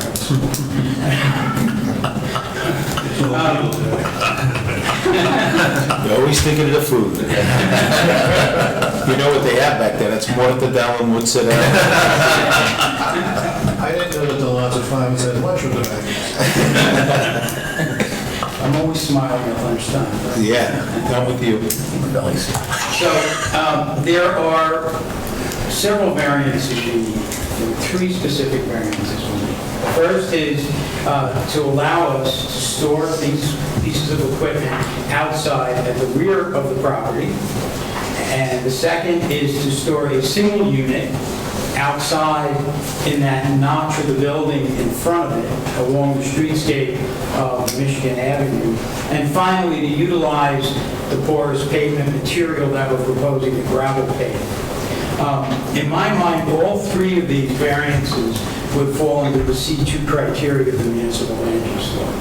I feel that these elements are better planning solutions and a strict compliance to the ordinance. The gravel pave obviously is green infrastructure that is being pushed by the DEP. It allows for a stable surface, so it meets, I believe, the intent of the ordinance to provide a stable surface for the parking of vehicles, whether they be machinery or passenger car vehicles. One question that I always get is, how do you demarcate the stalls, number one? And number two, how do you handle snowplow? Well, the manufacturer of the system has addressed both of those concerns. On the detail sheet in the set of plans that were submitted, in this plastic grid, you get these little yellow caps that click into the grid and create the striped lines that would identify the parking stalls. So that's how the parking stalls are delineated. As far as snow plowing, what you do is you attach a small skid or a wheel to the surface of the plow. So it lifts the plow just an inch, and that's enough for it to plow the surface, remove the snow. And then what happens is, what they found is that the gravel pave, because it's heated by the soils below, that area melts. The melted snow drops down into the voids of the stone material. So you don't get icing, and it doesn't become a problem. So in my mind, that variance could easily be granted under the C2 criteria. The parking of the vehicles behind the building, this is a critical element to this use. The other alternative is, do you build a bigger building to store these vehicles? It's not practical. nor is it environmentally sensitive to do that. In my mind, the parking of those vehicles at the back is not going to be onerous to the community. Most of those vehicles will never be seen because of the height of the building. The building's going to be 35 feet high, and as we pointed out, the booms would usually be raised 25, maybe 30 feet at any given time. Granted, there are properties further to the east that might get some view of that area. We are proposing a solid 6-foot-high fence around the entire perimeter of the back. We're proposing a decorative gate so that when you look from the street, you see this solid gate, but it's decorative in nature, so it hides the majority of that element. So I think the purpose of the ordinance in not wanting outdoor storage is because of the possible eyesore. Well, in this particular case, I think the eyesore is a benefit. This is not really an eyesore. It's a beautiful piece of equipment, and it's going to be, the area is going to be well maintained. They're very expensive pieces of equipment, so it's not going to be an area that would degrade like a junkyard might. This is certainly something that is well beyond that. And finally, our element along the street, I really see this as almost as signage, that it's a display, not dissimilar to a car dealership. We've done a couple of BMW dealerships where the cars are up on the roof or out right in front of the property. In this particular case, you have that same type of opportunity to display your product, advertise it in a way that's tasteful, and actually, in my mind, becomes almost like an element of the building and an element of the streetscape. So in my mind, I believe all of these variances could be granted without substantial detriment to the public good or the intent and purpose of your zone plan. I believe that this will truly be a positive for county. I think you have the opportunity here to beautify a site, to advance some of the goals and objectives of your master plan, which talks about economic development and advancing those various elements. And I think it does, in some ways, is consistent with the gateway concept that you all developed in your zoning ordinance. I think it's going to make a great presentation to the community. I'd like to ask you a question. Sure. Beyond the fence in the back, what is there? There's quite a bit of storage. There's some trucks. There's some debris being stored back there. It's not on our property. There's also the large jumbo blocks that were installed at some point along our sideline as well as along the rear line. The jumbo block along the north and south property line are on our property, and we're actually going to raise that one more course.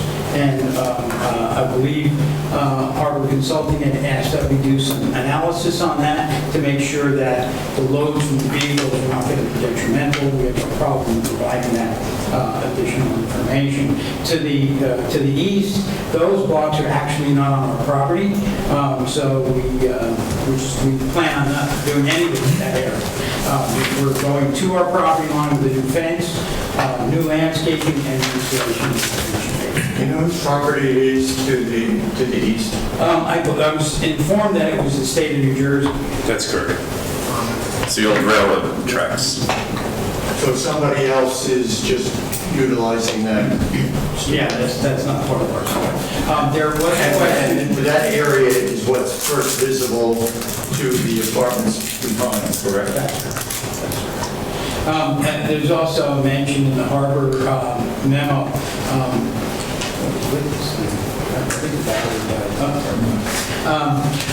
The connection, the discharge pipe for the detention system connects to an inlet that's right at the property corner. And they just wanted us to be aware that if we did any intrusion into the state-owned property, we'd have to get their permission. We acknowledge that we don't plan on doing that. I may even redesign the connection differently to make sure that we stay away from that.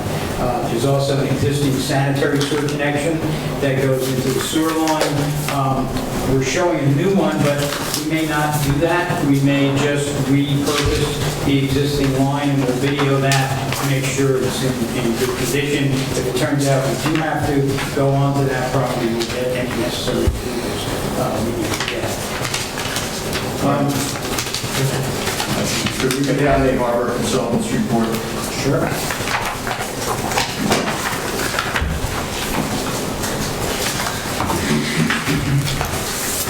Okay, let's talk about number 2, under site plan on the second page. Okay, could you talk a little bit about the traffic on the site? Yeah, I think... Interest and interest. Yeah, we talked about it. As you know, Route 22 is to the left of the drawing. The vehicles would come in, make this left turn movement into the southern driveway, come across the back, unload their cargo, and then they would proceed around the building and exit to the north and go back to Route 22. So it makes for a nice movement. That's for the trucks. And what we're going to do is we're going to sign the northern driveway that would prohibit trucks from entering here. Because we do want to keep a two-way movement for the passenger car vehicles in here, as well as the handicapped and passenger car vehicles here. So we want to keep the two-way driveway concept. We're going to restrict the trucks to one way in and one way out. And we'll do that through signage. Okay, so,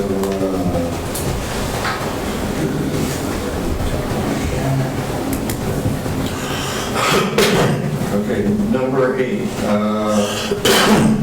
Can you describe the decorative gate and the fencing? Yeah, we talked about that 6-foot-high solid PVC fence around the north, south, and east sides of the property. Decorative sliding gates on either side of the building to allow for egress and ingress into the site. And those would be controlled by the personnel in the building only. Nobody can just drive through it. Okay, I think we touched on all of the other issues. We will be submitting a maintenance manual for the detention system. Our harbor had requested that as well. We have one prepared, and we'll make sure that they get it. Let's look at Kevin's report.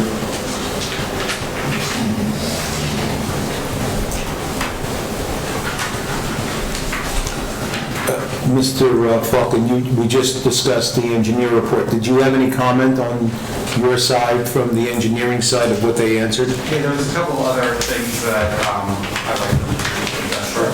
I would rather do that now before we go into that. Sure. Under grading and stormwater management, number 2, yes. Is the area going to be pitched towards, the pervious pavement part, is that going to be pitched towards sand filter so it doesn't leak out through the thin block walls? The surface here is pitched actually towards the center and then to the east. Okay. So there's a curve that we have here, so as the water sheets here is going to run along the curve. And then just before it enters the sand bed, we have a little forebay to pick up any leaf litter or things of that sort before it actually enters the sand filter. And item number 4, do you have any issues on doing soil logs? Yeah, we'll be providing you with that information. The soil logs, we have to demonstrate that the seasonal high water table is at least 2 feet below the bottom of the basin. We did some preliminary work out there, but we have to meet the DEP standards now because this is a major project. So there's a set ruling about the number of test pits that have to be done, some permeability testing, as well as determination of the seasonal high water table. So we'll provide that information to you.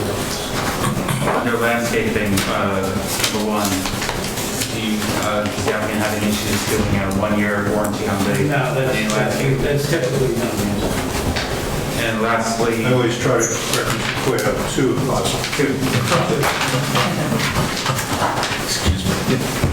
And lastly, under miscellaneous, cost estimate for projects for bonding and, We'll get you. I didn't hear what you said, Chris. cost estimate for bonding Okay. purposes. That's everything. Okay, thank you. And for our planner?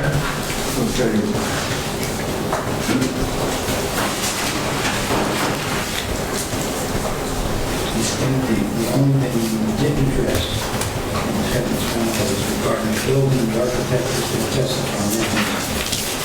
So, let's talk about the color of the building.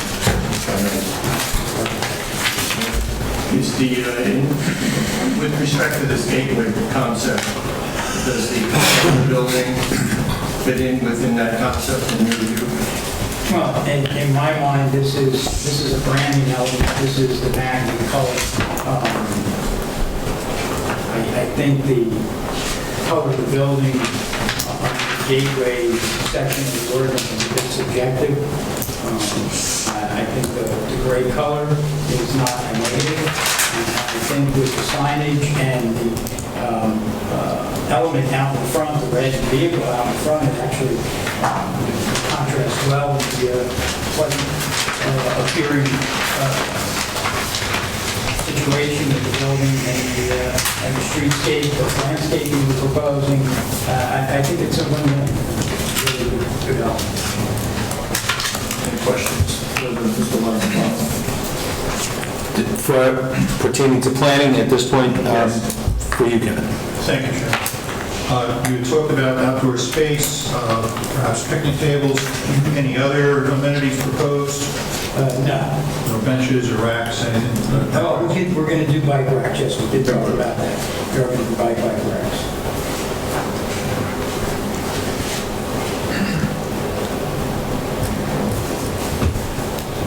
Are you you're proposing green grass grid for the 25 spaces in the bank, which would then be, they wouldn't be banked on, they would be permanently green gridded? Using the green grid instead of the ground. That's 25 spaces, I think? I believe so. Whatever's close to that. So, I'm not quite sure, Mr. Rego, if they would need a parking variance then, because they're going to green grid the 25 spaces, but they won't be, well, they'll need one for not paving. They'll still be striped. Striped. Using those buttons that define the space. Got it. So we're not asking for a parking variance, what we're asking for is the type of surface. Right. And in addition to not allowing permeable, we also require the parking spaces to be paved. Correct. So that would be an additional variance. That would be a variance. Isn't it the same variance we've already asked for? I'd like to delineate them. if I Between can. grass and The pavement is gravel. required, this is going to be the green grid. Gravel's not allowed, and we're proposing gravel as well. The more specific we are, the better off we are for the future. I agree. Right. Just so I'm clear, this is not going to be the normal banking situation where you put grass, you don't see it. It's only used when and if the parking demand on the property becomes sufficient, then it's already designed and you just build Right. it. So- This is going to be, are these going to be usable? Okay. It'll be fully usable. All right, so you're not reducing the number of on-site parking, you're just, it's a question of 25 parking spaces with a different surface. With the true grid grass versus True the grid grass. gravel. Okay. So they've already requested the one variance for gravel, the gravel grid, and now there'll be another variance for not paving all the parking spaces. Instead, they'll use the green grid. Okay. You're proposing a flagpole, is that one or two flagpoles? Just one. The American flag will be uppermost on that flag as is required by the United States flag. The turning template showed that the northbound truck coming in and out appeared to cross the center line. if you're using the northbound out, is that what happens? Am I reading that correctly? I believe it was just as the cab swings out, you get some overhang of the vehicle. The actual wheel path does not cross the center line. I think you might just get some overhang. Now, on the southbound driveway, you notice that we kind of flared that out just in case the truck does come in from the south. He should be able to make that turn as well. But now you're proposing traffic coming in and out of 22, Right. which means there'll be southbound North Michigan. Correct. We tried to make the worst-case scenario. Okay. Well, good luck to that driver. I hope they're great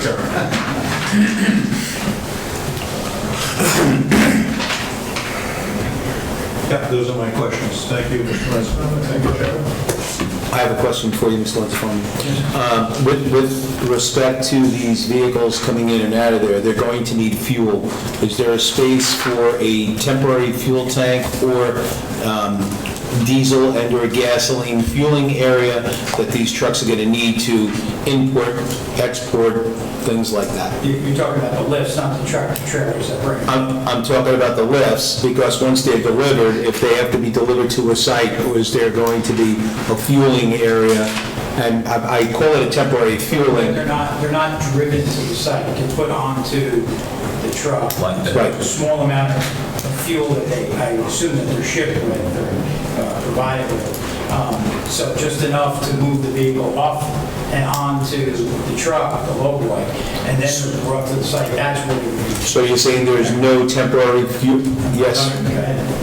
Let me just talk to the client about that. Okay. I want to make sure. We didn't have that conversation, Mr. Chairman.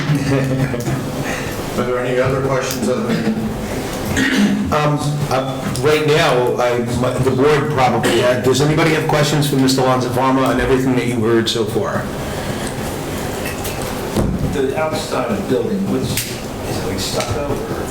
The architect is will not be up after me. He's got I was throwing my own, you know.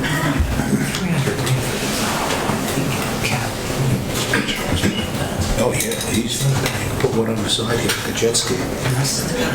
What does?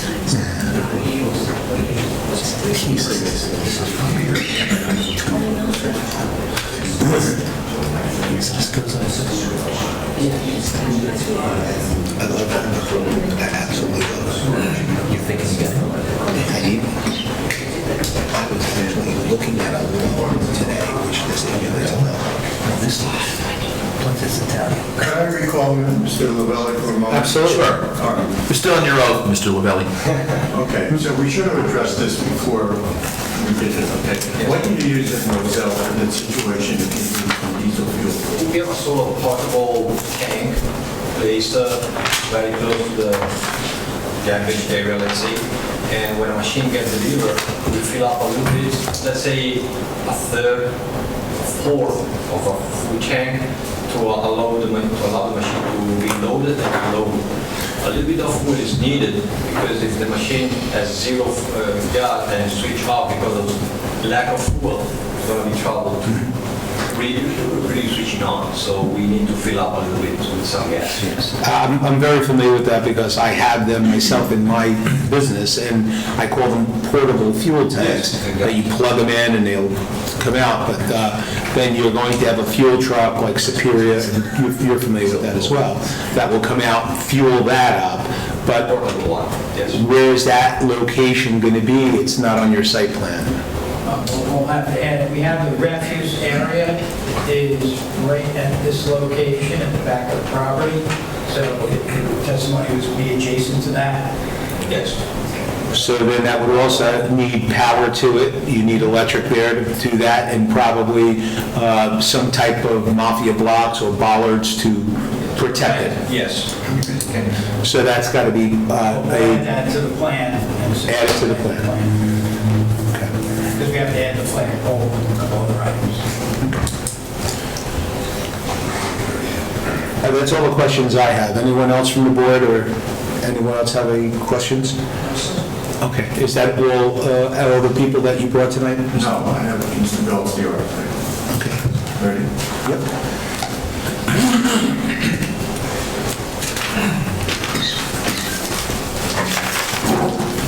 Sir, could you, My name is Stephen Beltz, B-E-L-T-Z. I'm a registered architect and partner in Warren Beltz Architects.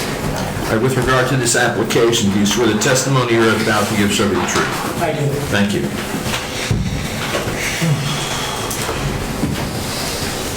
We may need a little, Light, a little...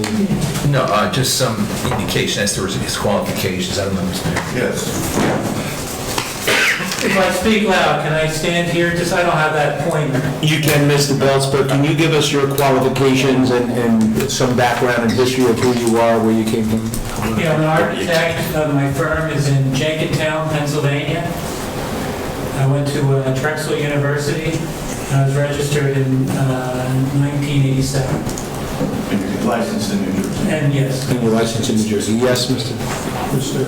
Bells? Yes. What is your relationship to Cass Calder Smith? They prepared the architecturals in front of us. Right, they were the design architects and I'm the architect of record. Okay. Good. And your license is current and good stuff? Yes. Okay, thank you. Do we have these already? I believe we do. Yeah, this is a floor plan of the building. My drawing is turned around. Michigan Avenue is on this side. The front of the building has a two-story, 5,000 square foot, approximately 5,000 square foot office space on the first floor and the second floor. The entrance is to the center with an atrium down the middle, offices on one side, and some training rooms on the other side. This is a rendering of that. Could you mark that, please, at A7? Yes, A7.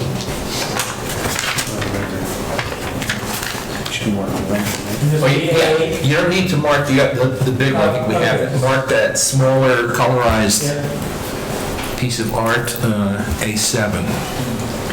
This is going to be a two-story atrium. That's right adjacent to the main entrance. It's going to be a very attractive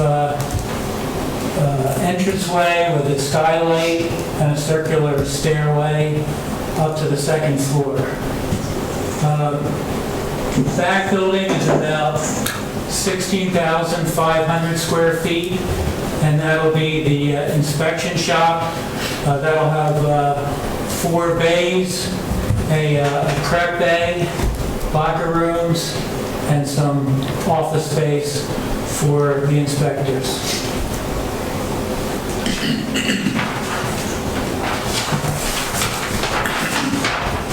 This is the second floor. You'll come up the stairway from that atrium, and this will have the offices around the perimeter and some open offices in the center, and then the back area is just the upper level of the inspection shop. I think the best thing for the outside is the rendering. The building's going to be made of tilt-up precast concrete panels, painted what we're considering the Magni Gray. This is the office space, 2 floors. We have alternating windows. We have the entrance at the center with a cantilevered canopy that sticks out 8 feet. And then the display area is recessed to the side of the office building. Mr. Beltz, the people that work in the facility will all be accessing the building by that front door? I would think that the shop people would be accessing the building from the doors to the rear. Do you think that, or that's what's going to happen? Mr. Zavelli? Felipe? Yes, it's probably best thing for us to have the workers entry from the backside. So your workforce is going to access the building from a rear door in the building, and who's the front door used for? That would be for the office For people? the office people, accounting, sales, executives. So with respect to the front door, where is the parking spaces on that front door on the outside? They're to either side, here and along this side. Yeah, we have parking on both sides of the building. Where the lift is, we have the handicap spots and 2 additional standard size spaces. And then on the south side, we have a whole row of parking there for the employees. And also there's parking behind the gate for the warehouse personnel, the technicians.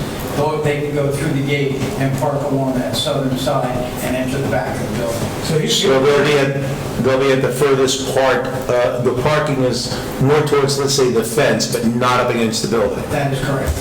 And those would be stalled and line striped. That is correct. Those are standard. And because I don't see what's happening next, and he's eager to keep going, but you're going to have, is there going to be a line striping crosswalk from the parking area to that front door building, as this is the path in which to go?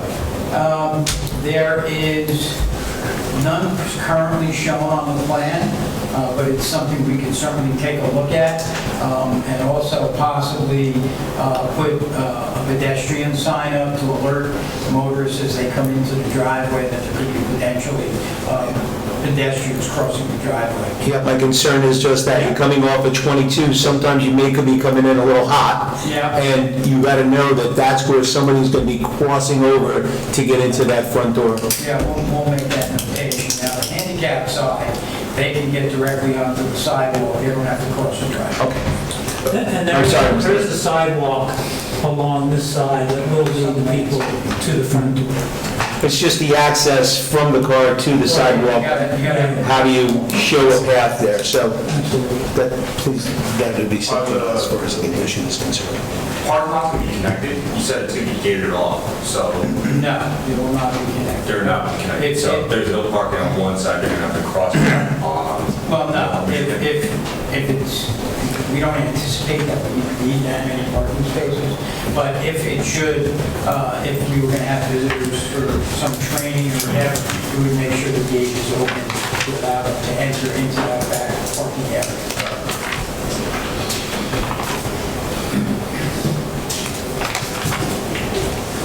Mr. Belts, can I ask you one question? Will the sides and rear of the building be the same materials as we're seeing on that exhibit? Same coloring? Yeah, same color. And it'll be precast concrete? Yes. Okay.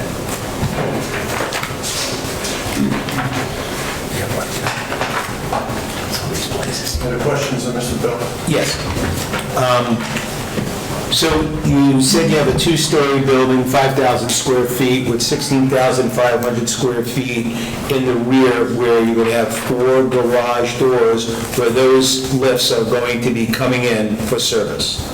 At some point, those trucks would need to be, of course, they're going to be turned on to drive in there, and they're going to be operating and turned on. Is there a means and methods for any type of exhaust, be it a hole in the garage door or an exhaust pipe that gets the fumes out? Yeah, there will be an exhaust system that will be designed by the mechanical engineer, but it will need the BOCA code. An exhaust system through the, let's say, the HVAC, or like it's only HVAC? Yeah, or there'll be a... But there'll be no tail going, taking that exhaust from the tube right out? Right. And how about any type of suppression system or anything, is anything needed there? Maybe I should have asked the question to the professionals. Anything for suppression in case of fire? Yeah, the building will be fully sprayed. Okay. Okay, thank you. Anyone else have any questions? Yeah, I was thought the professionals might have questions before I ask mine. Okay. Do you have questions? I'm sorry. Go ahead. The left side of the building, the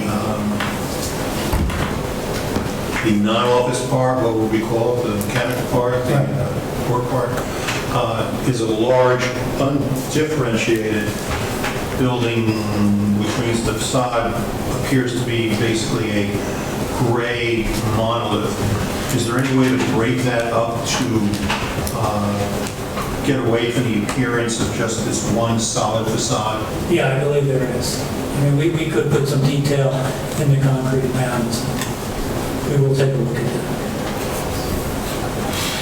Any ideas about perhaps windows to continue that look all the way across, something along those lines?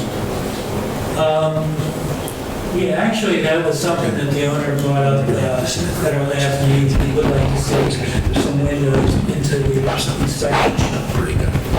That is something we, So, yeah. We could do that. yes, I was going to say, so one of probably my only question was going to be that I have a black and white drawing of it to me, and so it looks a little better in color, but if I'm looking at that, I said, it almost looks like Parkway sound barriers with a crane installing them. So it's not very aesthetic. Yeah, that's something And we so- definitely do. Actually, Mr. O'Brien had, I think, another rendering where the sign was there, and I actually saw that, and I said, now that breaks it up, and that looks better. I mean, the windows is an even better idea, Well, that's what obviously. we'd like to do, and we'd like to keep them. There it is, so, right there, I said, that breaks up that giant gray wall. So, anyway, leave it up to you. We could do that. So there was three things on the table. Is it windows? Is it a different color band? Maybe the Magna Red going around the top of the soffit? Is it another sign or a movement to the sign? What are we talking about? Because it does look very blank. Yeah, what we'd like to propose is something in banding and windows. Okay. Those bandings might be vertical, some kind of recesses that work within the concrete panels. So we have to be careful where we go with this because we're looking at another whole plan here, right? Am I correct? What we're talking about is putting the windows in and some detail into the precast, is that Yes. correct? So when you say precast, this is a precast wall, like a superior wall or something like that, that's made in a factory, brought in and erected that way? Is that what you're talking about? by It's precast? it's actually poured on site. Oh, okay. It's very simple. All right, I just wanted to get the terminology down. So, Perhaps the architect can describe a little more fully, or if not, perhaps the board wants to see something. How would you like to proceed? Could you describe more particularly what you're referencing for that area? Just for the record, there are other conditions that came up that are going to probably result in revised plans. Yes. We talked about the display, the flagpoles, and other things. So this would be perfect for that, then the board will have to make a decision as to whether you want to see it, ahead of time. well, let's find out what they are and then we can figure out what we're going to do. Right. So go ahead. I'm sorry. Go ahead. Mr. Bells, go ahead. Yeah, so, what we would propose are windows probably at the second level along the front and the side. And then as far as articulations, I really have to kind of sketch that, but it would just be more, there's joint lines here, we could add joint lines horizontally, we could add some recesses along the window line. So if the window is here, maybe this whole panel is recessed, so you have some vertical bands to break it up. Be something like that. Greg? It sounds nice, but if I can speak to, we had a similar scenario at last month's board meeting, almost the exact same scenario, and the board requires them, they'll be coming back in November, to provide us with the new architectural renderings of what it was actually going to look like. Because for me, I'm a visual person. What I'm hearing sounds nice, but until I see it, I don't know if it's, if I like it. So anyway, just to... What was that? That was the granite Yes. place on North 14th Street, which is also kind of a gateway area, and they were just proposing a very bland facade along North 14th Street. So are you saying that if this is approved, in other words, if this was approved, they would have to come back and show us something else? Or We wouldn't be able to. We wouldn't be able to approve it. What we could, if I could make a suggestion, when we get preliminary approval with the variances, we'll come back for final with the revised. I don't have a problem. Yeah. We don't have a problem. It's a way to go. It's the way to go. That's fine. Okay, so, yeah, we need to see something in the, we're gonna compile all the things that we're talking about tonight, the preliminary approval, if that works out, that's great, and then come back and let us see on, hopefully the 4th, that we can get this. 18. I mean, the 18th. Okay. And that's when you get the truck back. You like that truck, man? So, I'm sorry, who was speaking to this? You, Kevin? Those are my questions, Chairman, thank you. How about Chris? The only question I have is, I'm not sure if you mentioned that in my message, there's 5 garage bays in the back? Yes. Okay. Anything else? Okay, anyone else from the board? Have we heard from our professionals wishing to ask questions of any one of the people that you heard from tonight? Okay, so before the board would talk about this, I think we need to, Mr. Falco, are you finished for now? Okay, maybe we need to open this to the public and go from there. Motion open to public. Motion open to public by Mr. Ladati. Second by Mr. Scuderi. All in favor? I saw somebody, I don't know. All in favor? Good. Anyone from the public wishing to talk about this matter and this matter only? Or this application, I should say. Okay, seeing none? Motion closed. Motion to close by Mr. Ladati, second by Mr. Benestrella. All in favor? Aye. Okay. Okay, board members, any discussion here? I'll start. Go ahead. Well, color rendering, the fact that the way the colors jump out, just, Italian company from northern Italy somehow makes it pop. I had the same exact feelings as far as the larger bland section of the wall, so I agree with that. I don't think as far as a gateway issue, I think this is a pretty sharp-looking building for a tilt-up construction. I've seen the equipment in Roselle, and even when you drive by and look at the equipment, it's pretty sharp-looking equipment. Yep. Life size.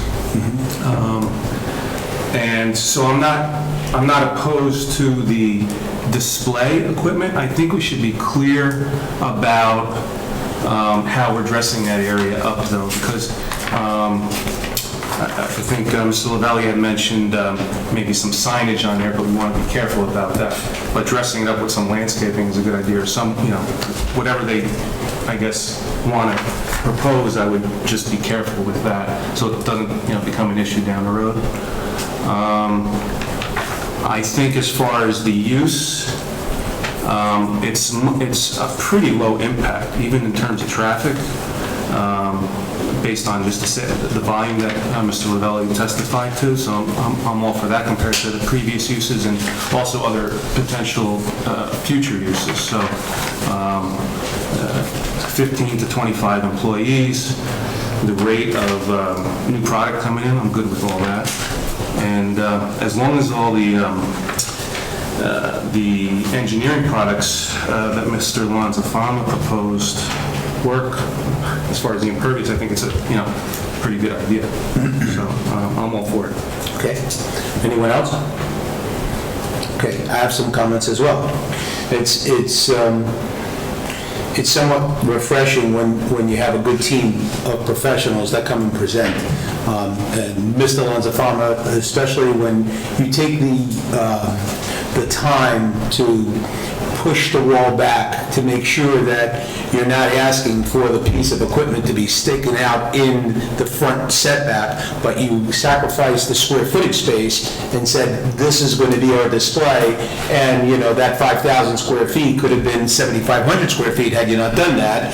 So there's not really a big discussion for us up here to say, hey, why didn't you do this? All that kind of conversation. The other thing is, I'm not offended by looking at these machines. As you can see, I'm trying to steal this piece that's up here now. But the other thing that we need to talk about is exactly what Mr. Mazzio said. The uplighting is very, very important for that sign and for the flag and for the piece of machinery, so you get that good visual effect. And yes, it's a class act. This whole Italian line is fantastic. They're not going to, what I would call, cheap out. It looks like they're putting their best foot forward. Back to Mr. Lanzafama, even with the impervious area in the back, he took the time to look at the true grit, for a better choice of words, which I'm very familiar with in my football fields and things like that. So it works, and it works well. The last thing is the color of the building is pretty cool, but it does need to pop a little bit more. It needs to have that nice red band, the way the Italian companies do. They're very proud of their colors and their soccer team and everything else. So I'm very, very happy with what's going on here. And with the plan that's going to be produced, I can't wait to see what the new colors are going to be. I think it adds a lot to that area. I think it's going to be something that we're all going to benefit by. As far as the community is concerned, with adding more jobs, the people that are there are now going to be visiting our restaurants. It's going to add so much more, and they seem to have a good grasp on the business model. So that's my... Yeah, if I could just say back that an international company wants to come to Kenilworth, I think they could even draw other companies in the same international, bigger companies coming into the town, especially that's on the outskirts too.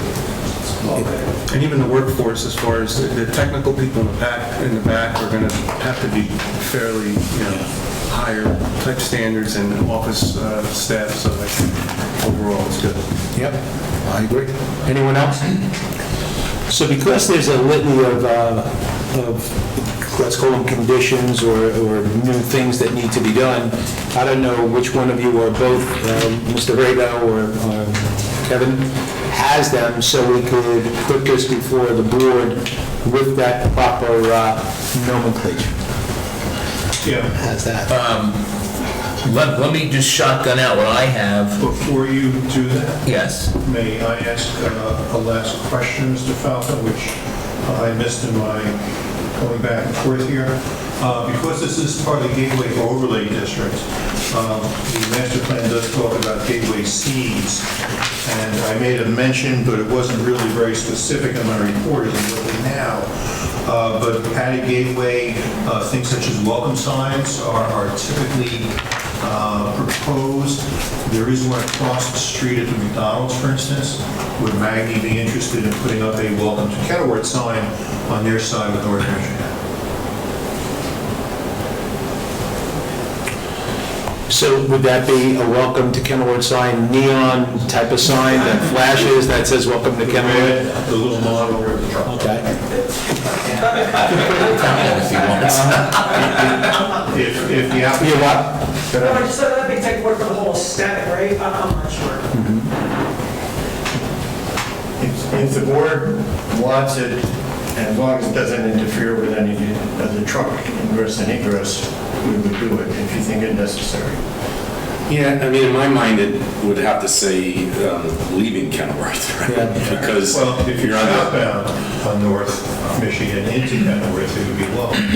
Right, but you already have that at McDonald's, so that's why I'm saying to have a second one not too far down the road. We could cover both bases by putting up one Giordano.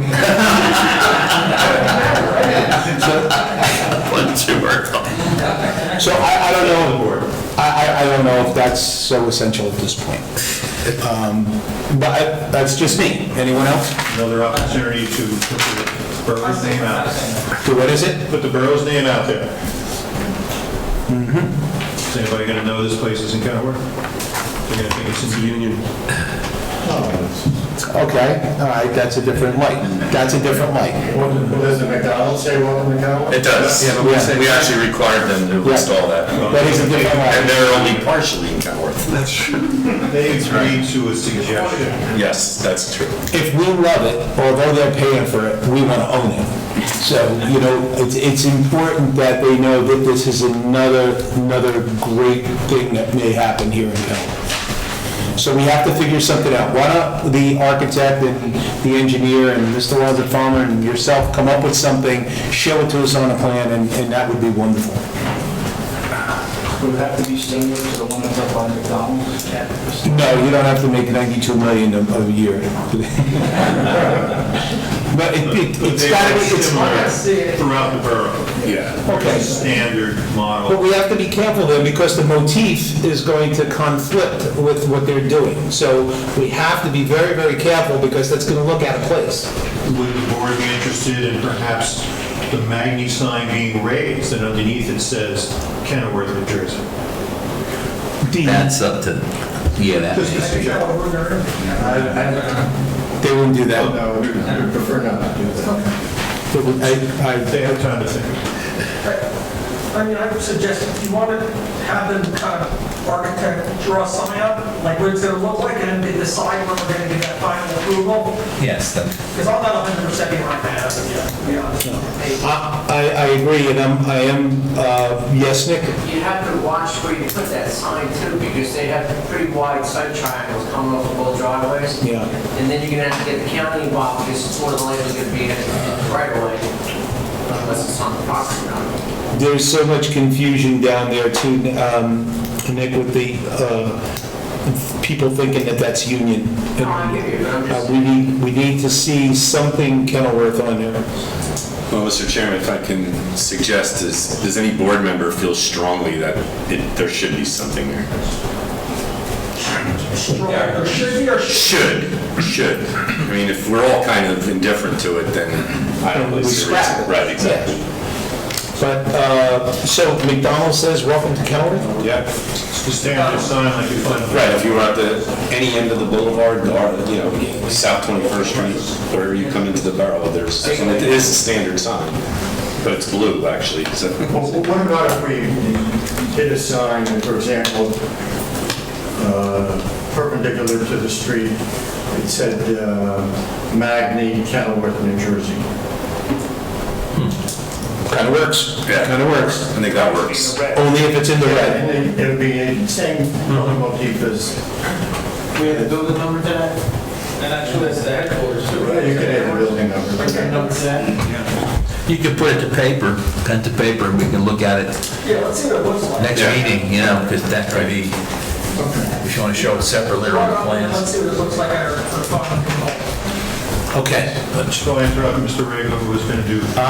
This is what I have down in no particular order. And Kevin, I'm going to ask you to, maybe between now and the next meeting, jot down your conditions too, probably overmatch. No truck traffic in town. It's going to be going to Route 22, and there'll be signage on the exit for trucks to go that way. We talk, and this is, again, we're dealing with preliminary approval and variances. Excuse me, Mr. Rego. Gentlemen in the rear, please, gentlemen, because we can't catch this on the recorder.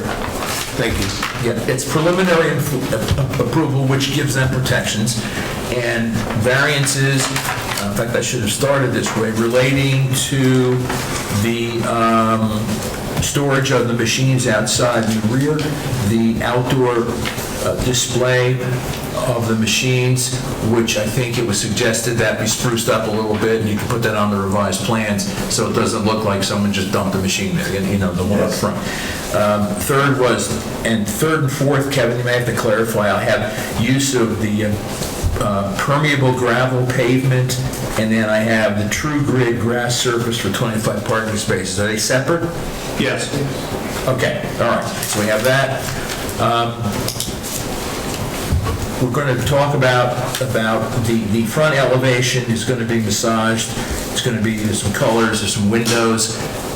It was verbally discussed, but I think the board wants to see that. We want to see where the flagpole is proposed, somewhere in the front yard. The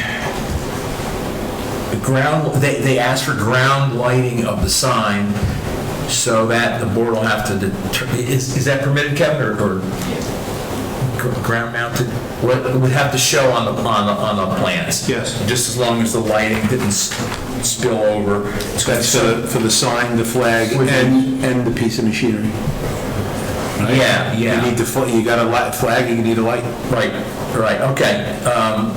Trucks will enter at the south, exit at the north. I mentioned there'll be an exit sign.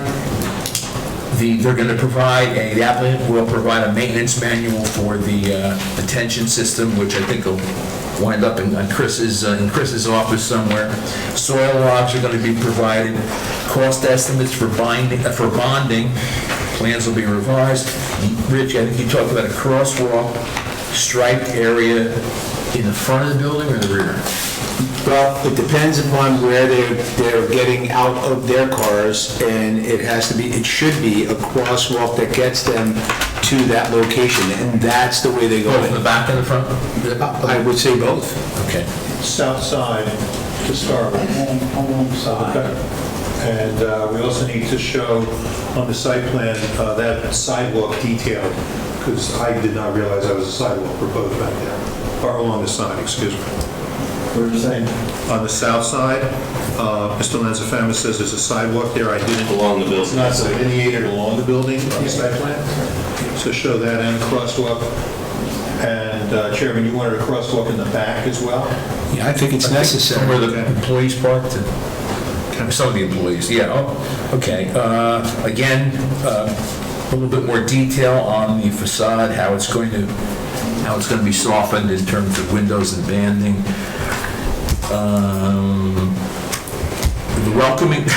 The welcoming sign of some kind. And what was thrown out was Magny, Kenilworth, New Jersey. And street number, the street address. Street address, but the board will want to see that, how it's going to look. Yeah. I think that'd be a nice touch. Street So if it address. says that, it should say welcome also? I don't think it, right? It doesn't have to say welcome. The point was to just let the public know it's in Kenilworth. And I think if people look at it and say, oh, this is Kenilworth, then that's what I think the board's looking for. It also helps identify the street address, because looking at the building, if you put number on the door or somewhere on the building, it's not going to be very visible. Yeah. And then we have our normal conditions in terms of paying taxes, pulling permits. But there is one other thing that you missed out, was the fuel tank. Yeah. The fuel tank, its location, and the bollards. And that should be subject to fire code review. None of us were aware that petrol was going to be stored on site. Bollard location. Okay, that's what I have, Kevin, if you want to chime in, but what I would like you to do before, because I want to have this for the next meeting, this resolution, if you can provide me in the next week or so week or 10 days with conditions, I'm sure they'll dovetail. Yeah, let me read them out so the applicants. Okay. Revise the lighting to show security lighting levels. Relocate the street trees. Hold on one second. Doesn't the lighting already shown? But he wants to see how they get dim. We'll have two different plans. Right. Show the outdoor employee area. 2 years on the landscaping. 1 year. 2 years. 2 years? Yes, sir. That's for, Planners require 2, engineers only 1 day. I don't like to do stuff that way. that's maintenance. Show location of the exhaust from the building.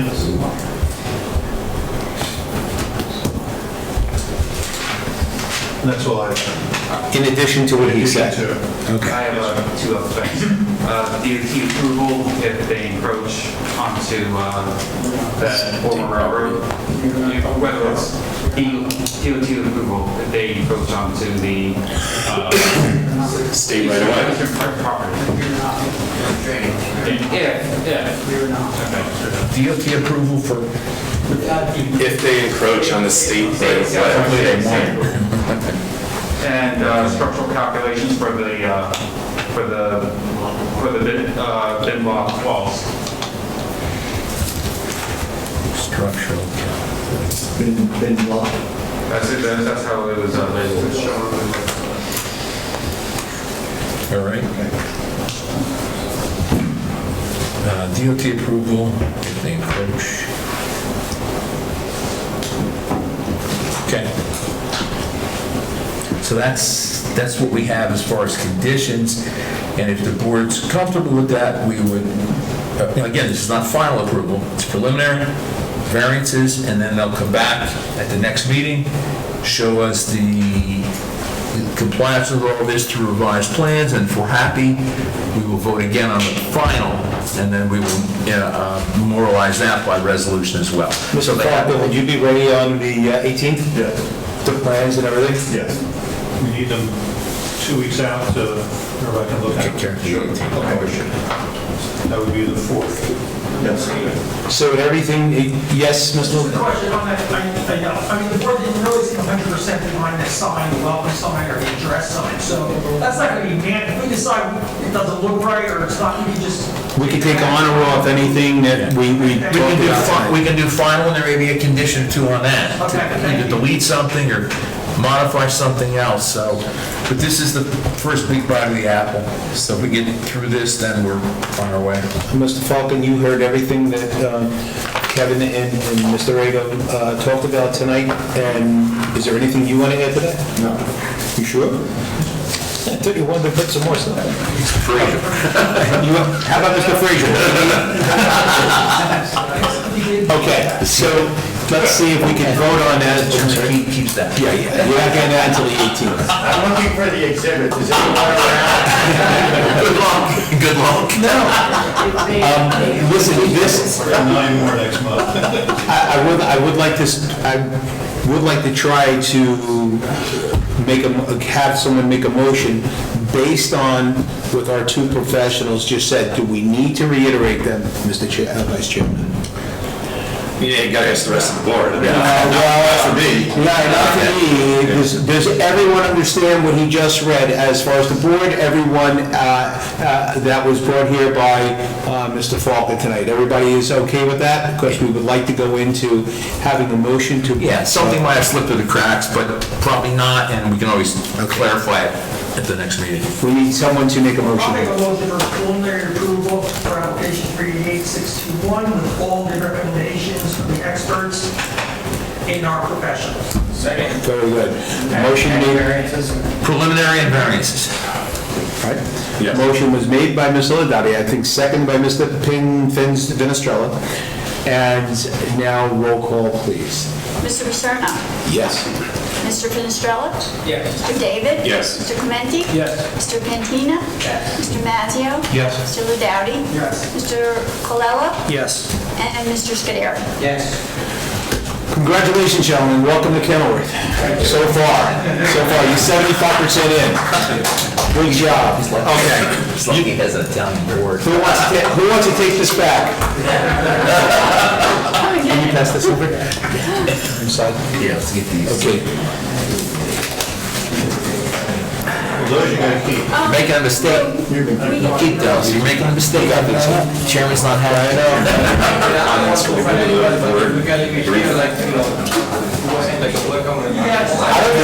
don't think we could accept the gift, but what we can do is put it in town hall here. Okay. If you don't, I think we can do that, right? Yeah, I mean, it would be inappropriate for us to accept the gift, but Maybe bring it in. Just leave it on the back counter. I'll make sure that somewhere it gets out of here somehow. Give it to Kathy.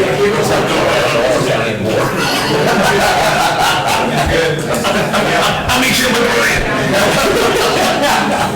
Well, thank you very much. We appreciate it. That is very nice of you. You can get back to Kathy. We'll keep it here in town hall. This is a nice addition. There's a pallet that goes with the fork beside the house. Really? Yeah.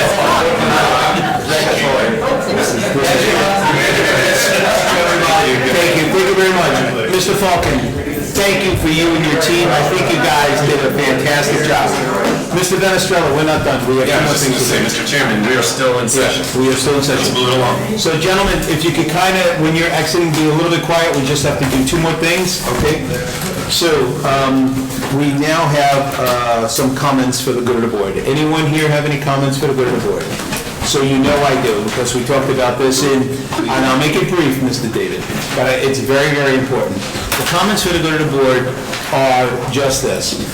I have been up to the council meetings the past 6 times, let's say, and I've gone up there to speak on behalf of this board, because this board is being accused of saying, people are saying on Facebook that we are approving things that we are not approving.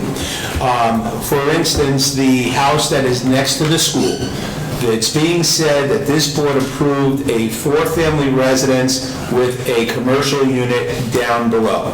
It's absolutely not true, and this board has not even heard the application for that piece of property.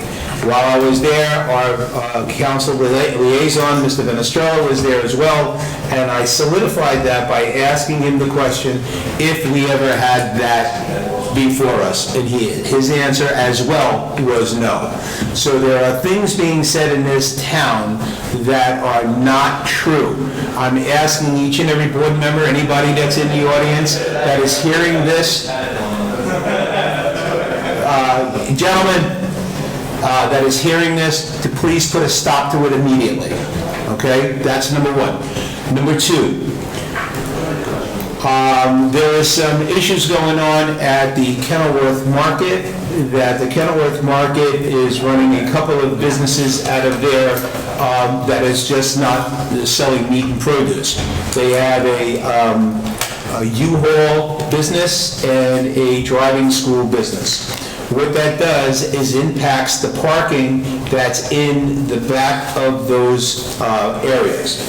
It is also said in town that this planning board, zoning board, approved that, which we did not. We didn't give anybody the high five, we didn't say it's okay, and nobody was before this board. You need to tell people in town that this board did not do that and cannot do that. If they are going to open up another business within a business, they have to have a site plan approval and they have to come before this board. Am I correct? You are correct, Mr. Chairman. Okay, so why that is so important is because from what I understand, and it may fall on the borderline of hearsay, but what I was told, that the owner of that property said it was okay for those guys to park those vehicles and those other vehicles in that parking lot. Well, it may be okay with him, but it's not okay to this board, because we not only have to protect the Kenilworth Market, we have to protect Terramino's, the Indian restaurant, I think, is there, the nail salon, and the bicycle shop, who also need parking each and every day. So until someone comes before this board and creates an application like every other person, that cannot happen. I contacted the zoning department in our town. I asked him to go over there and speak with him. He said he would, and he did say it's subject to violation, a fine, and everything else. I asked, maybe I was out of turn, not to do that, but to ask him nicely to please remove all that stuff, and if he refuses, then take the normal procedures. He said that he would do that normally anyway, because we don't want to create havoc in our town. The most important thing is that these people that are going around spreading rumor about this board, we need to attack it and attack it immediately, because we are getting a bad name. Every time we walk into a restaurant, someone may snicker and say, there they are, those are the people that approved, or how could you approve? So please, tell your friends and neighbors we didn't do this, okay? So that's really all I have. I kept it as brief as I could. Does anybody have any comment about that, or anything? All right. Seeing none, Different comment. Yes. If I may, Chairman. Sure. The board, of course, realizes that Ellen Johns was handling all the board material for the last several years, along with Kathy, our board secretary. Ellen resigned, retired actually, as of September 30th. Later this month, Iris Ramos, who is currently our code enforcement officer, will be becoming our board administrator and taking over many of the functions that Ellen Johns had before, but there's going to be a period of in between. So if you have any problems with anything coming in, if you're not seeing what you normally see, if you have a question, you have any kind of a comment, and you're not getting stuff from us, please let us know. Because, as I say, there's going to be a period in between until Iris both gets into the office and sorts out exactly what's going on. So please keep in contact with us if you have any questions. Thank you, Chairman. Thank you. And congratulations to Ellen Johns. She did a fantastic job for us over the years, and she's just a wonderful person and a very good friend. Okay, at this point, We need a motion to open the meeting to the public. made by Mr. David, seconded by Mr. Clemente. All in favor? All right. Anyone from the public wishing to speak? Mr. Herbert, come on up, state your name and address for the record. Good evening, everyone. Bob Herbert, 14 North 12th Street. I'll be brief. I know everybody's looking to get anxious to go home. Mr. Chairman, if you give me the opportunity, I would like to hand a pamphlet to you regarding something that I'm very concerned with, that I don't have a crystal ball when it's going to come to Kenilworth and we're going to be put in a spot.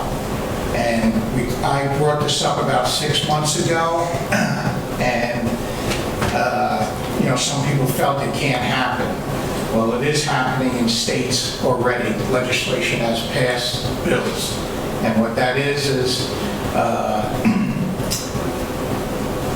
controlling our zoning ordinances and eliminating single-family homes in the suburban areas, in our residential areas. It has happened in Oregon. California is revisiting now. I think Ms. Pelosi is probably 100% behind this. And before, like I said, I don't have a crystal ball. It might be 10 years, 20 years, it might be next year. I asked this board, and I know you're all part of the community, when and if it comes down the pike to us, that, the politicians beyond us are pushing on us and threatening us to hold federal funding back if we don't cooperate. I ask you to fight like hell to say no to this. And I have some, literature here that I'd like to give you, and I'm sure you would like to glance at it. Not right now, but at your convenience. I am very concerned with it. I believe that when Mr. David was working on the master plan, and we started talking about affordable housing a couple of years ago, he was very concerned, the same as I am, that something like this doesn't come next door to, one of our houses. He wanted it isolated and limited in an area, if I'm correct. I think you were concerned with that, the same as I am, because I don't want to see on a 50 by 100 lot, four-family house, and that's what they're doing in Oregon and revisiting in California as we speak. All right? Okay, Mr. Herbert, I thank you for that. I don't even know how to address that, but I say thank you. Yeah, well, like I said, legislation has been passed and passed already, so. What I'm going to do is I'm going to hand this off to our secretary, so she can maybe make some copies or scan it and send it off to the other board members as well as myself, and this way we all can take a glance. When you take a quick look at it, the first and the second page, there's some highlighted areas that has PowerPoints. Okay. And that's it, once again, looking out for Kenilworth. This is our, this is where we can control things. The rest of the world we can't change, but here we can protect, serve, and say what goes and what doesn't, Thank you so much. We're all on the same page there. Yeah. Thank you, Bob. Thanks, Bob. Anyone else from the public wishing to speak? Okay, seeing none. Motion to close the public portion of it. Made by Mr. David, second by Mr. Minestrella, who's got a very high arm tonight. Motion to adjourn by Mr. David, second by Mr. Minestrella. All in favor? Great meeting, guys and ladies. Thank you.